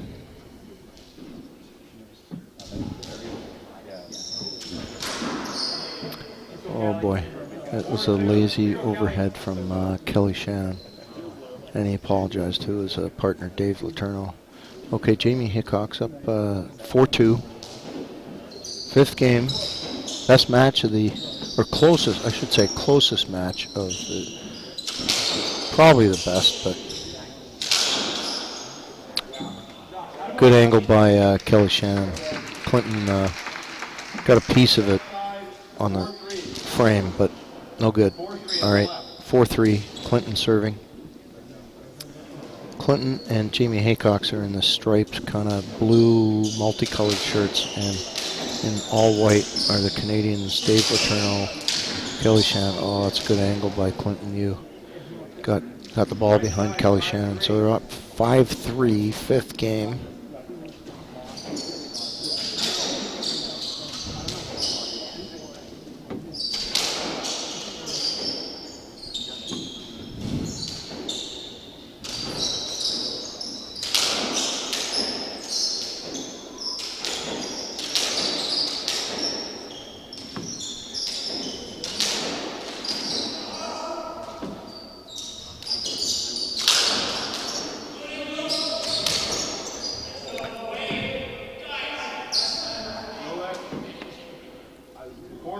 All right, so Kelly Shannon, that was an excellent drive by Dave Letourneau, and Kelly Shannon was off to the side wall, but it was such a good shot that the referee called a let, but in actual fact the side judges overruled him. So it's 4-5. Team in white serving, and we've got, I wouldn't be surprised, I'm calling it now, I wouldn't be surprised if this match ends in a one-pointer, 15-14 in the fifth. Please, someone put a bet with the DraftKings or MGM bet for me. That's a 15-14. Oh, let's see, he's moving back. It's just going to be a let. To be quite honest, Jamie Haycock should have played that because he had Kelly Shannon blocked out there, but we're playing a let.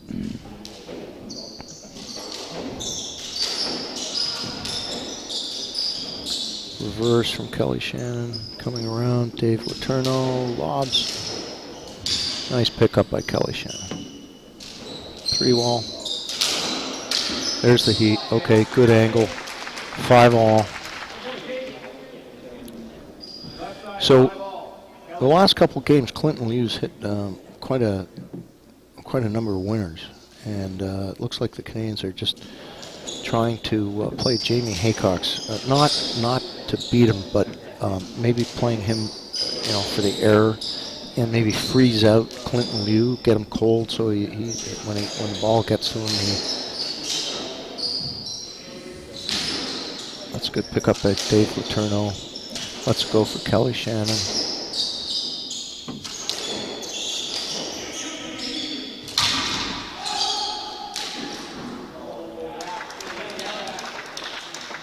Okay, there's the freeze out that I was talking about. Clinton hadn't seen an open ball in a long time, and it had an open ball there and tinned it unexpectedly. So that's called freezing out your opponent when he's hot.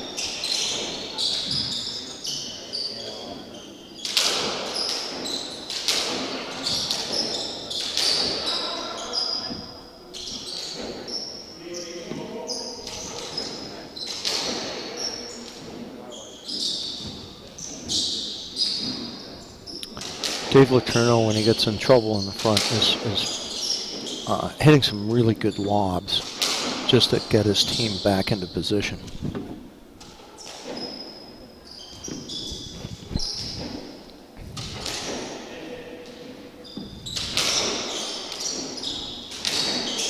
There's a Philly. That's going to be an awkward bounce. Oh, it was a setup for Dave Letourneau, and he tinned it. 6-all.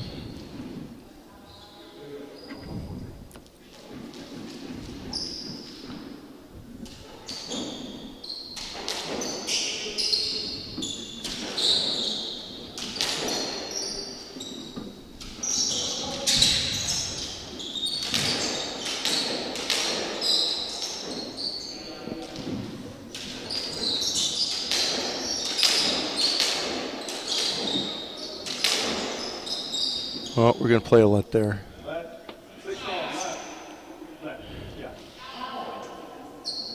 was interference at left. 6-all, Dave. Okay, 6-all, fifth game. It's intense. They're working the referees and judges. It's like I said, this is going down to probably the last point. Don't change the channel. Stick around. We've got a lot of excitement. That's going to be a let too. He can't hit a winner when he's behind him. 7-6, right side.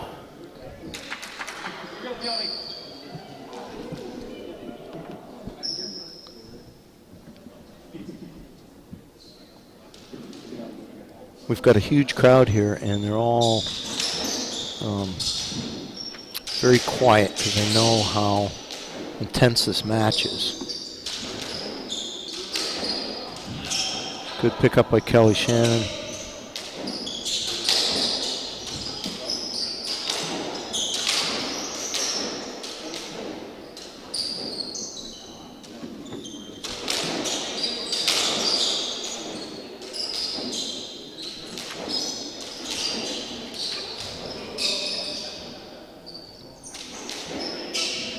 So the Canadians are still playing pretty well, 90% of the balls to Jamie Haycock's.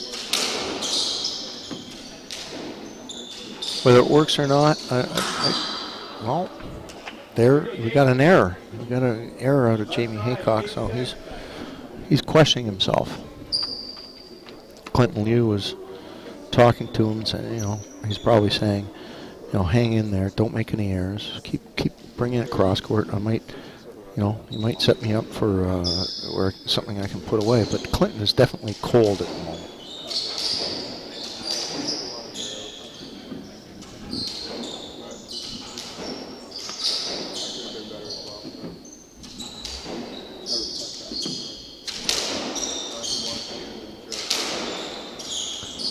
That's a winner he makes an error and then a winner. So that's the danger that you bring on when you're playing one particular player and try and break them down.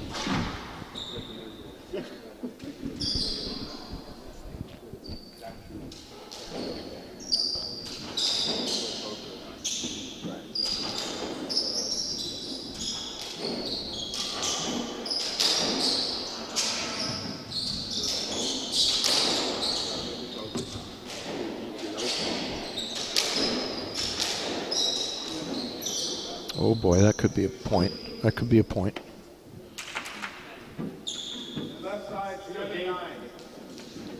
And it is a point to the Canadians. That's called getting radar lock on your opponent, where he's hitting and he doesn't hit the greatest shot, but you kind of box him in where he can't go anywhere to clear.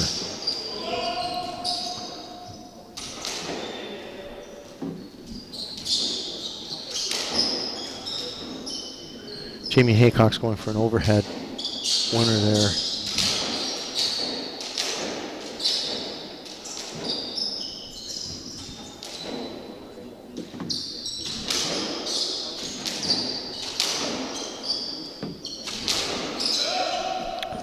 Oh, trouble. It's a late call for Clinton Liu for Haycox to take it through the middle.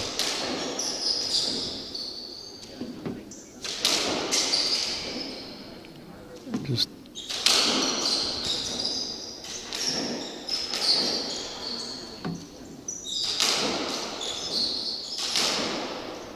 Kelly Shannon taking it through the middle.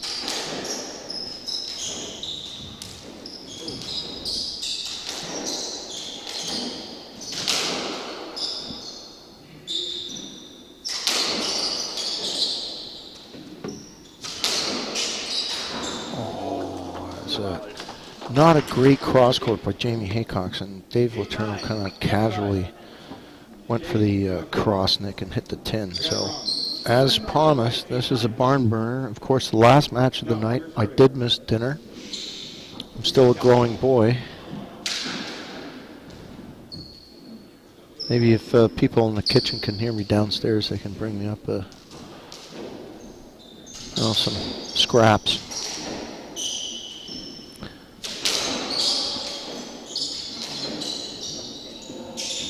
Kelly Shannon crossing over. Wow, that almost hit Clinton Liu. And there's a winner from Dave Letourneau. Crowd goes wild. Very nice straight drive. Okay, Canadians are up by 2. 10-8 in the 5th game. Last match of the night. Bonus coverage. We're up here in the new tower that we've built at the University Club of Boston. Great viewing.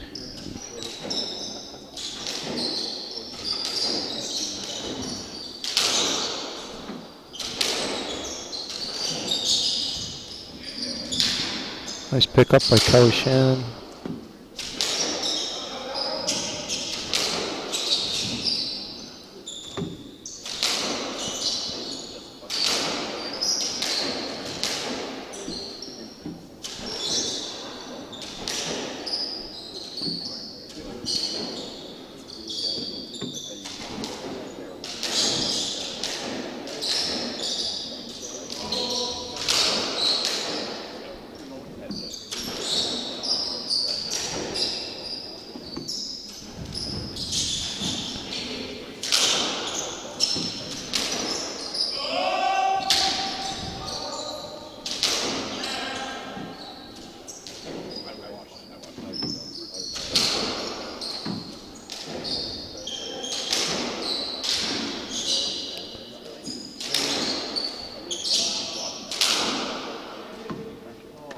Kelly Shannon, after all that, called a ball not up on himself.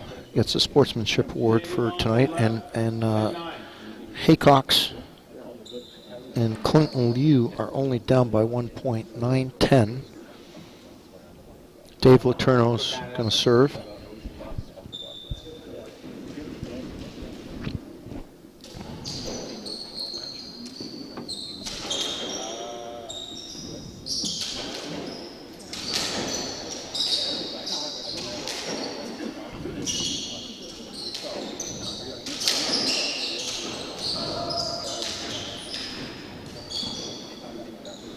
Dave Letourneau lobbing Jamie Haycox, and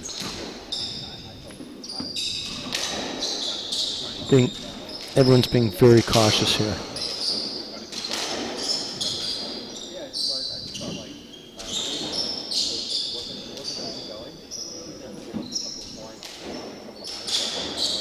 Oh, Dave Letourneau with a backhand cross drop. Wow. It was so far away from the nick, but it kind of rolled before Haycox even attempted to get it with his racket. Okay, Canadians up by 2, 11-9. Clinton, you trying to do something? He went for the cross drop off the serve. He knows it's desperate times here.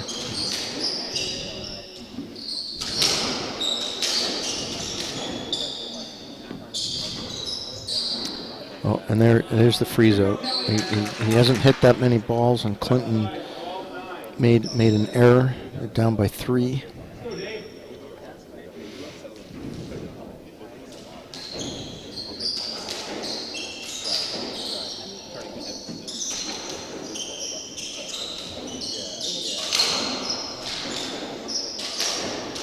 We're hitting a few more balls to Clinton here. That's playing with fire.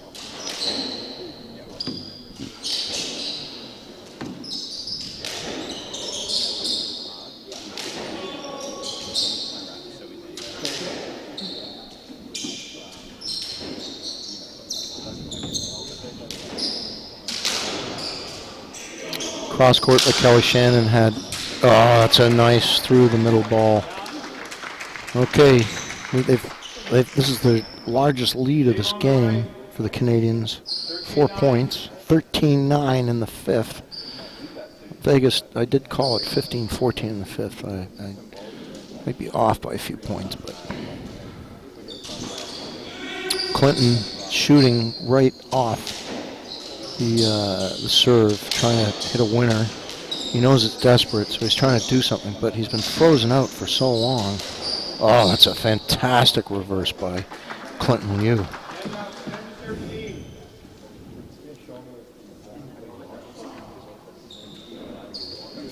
(10-13). Haycox is in, trying to stay alive here in the 5th game.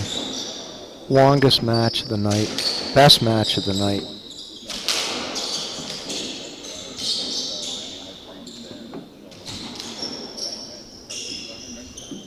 Oh boy. Played a lot.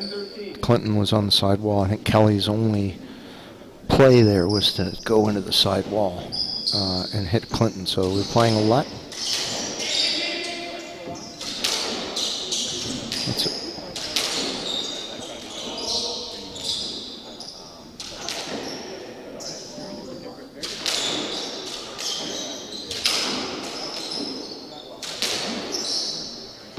Yeah, we're going to play a let there. Clinton couldn't play the ball, but it was attempted good screen by Dave Letourneau. So we're playing a let. 5th game here, University Club 2023 MFS Pro-Am doubles. Oh boy. Jamie Haycox did a nice little move there. He blocked Kelly Shannon out of the way and played a backhand drop into the right corner. Okay, the Canadians are talking it over. They had a big lead, and now it has dwindled to only 2 points. They're only 2 points from the match, but we got to keep grinding.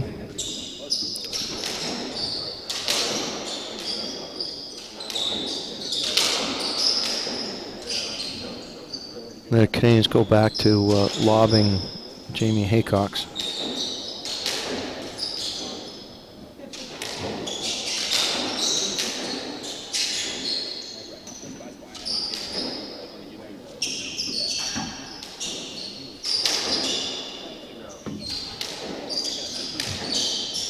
Nice pickup by Kelly Shannon. Still in play. Dave Letourneau calls for it. Forehand. Oh boy. That was a stumble, not a dive. 12-13.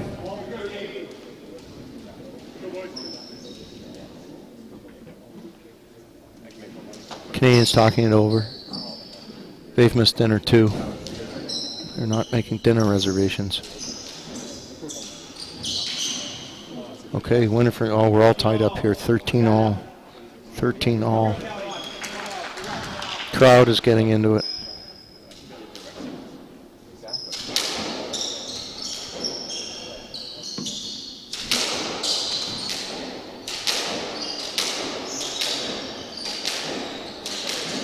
Haycox and Liu were down 9-13, and we're at 13-all in the 5th game.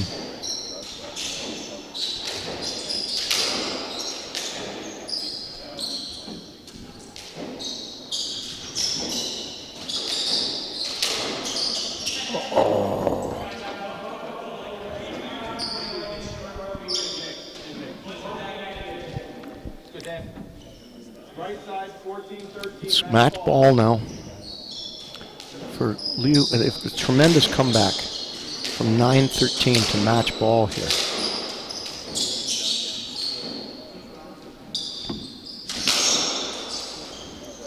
Oh, there it is.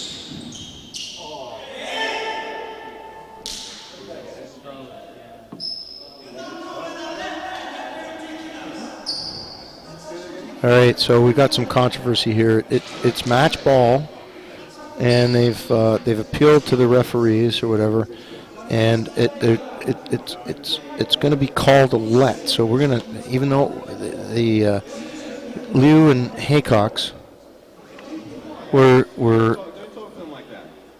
had match ball, they thought it was, and Clinton Liu held up, thinking that he was going to get a let point, but he should in retrospect he should have played the ball. We're going back to match ball.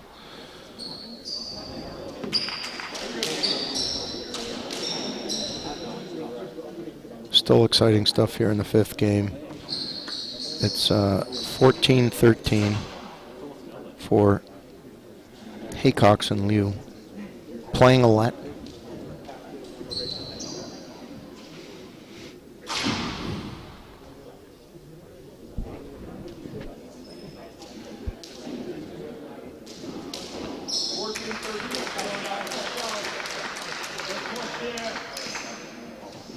Okay, Haycox's serve. Here we go. 14-13. Another match ball.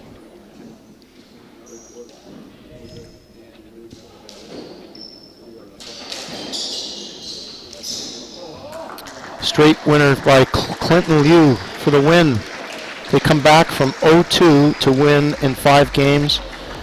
Everybody in squash doubles land who's watching now, we're going to be back on air, I think around 3 o'clock tomorrow for some ladies. The first round matches, the ladies draw, and we'll see you back from the University Club of Boston tomorrow, Friday. See you soon.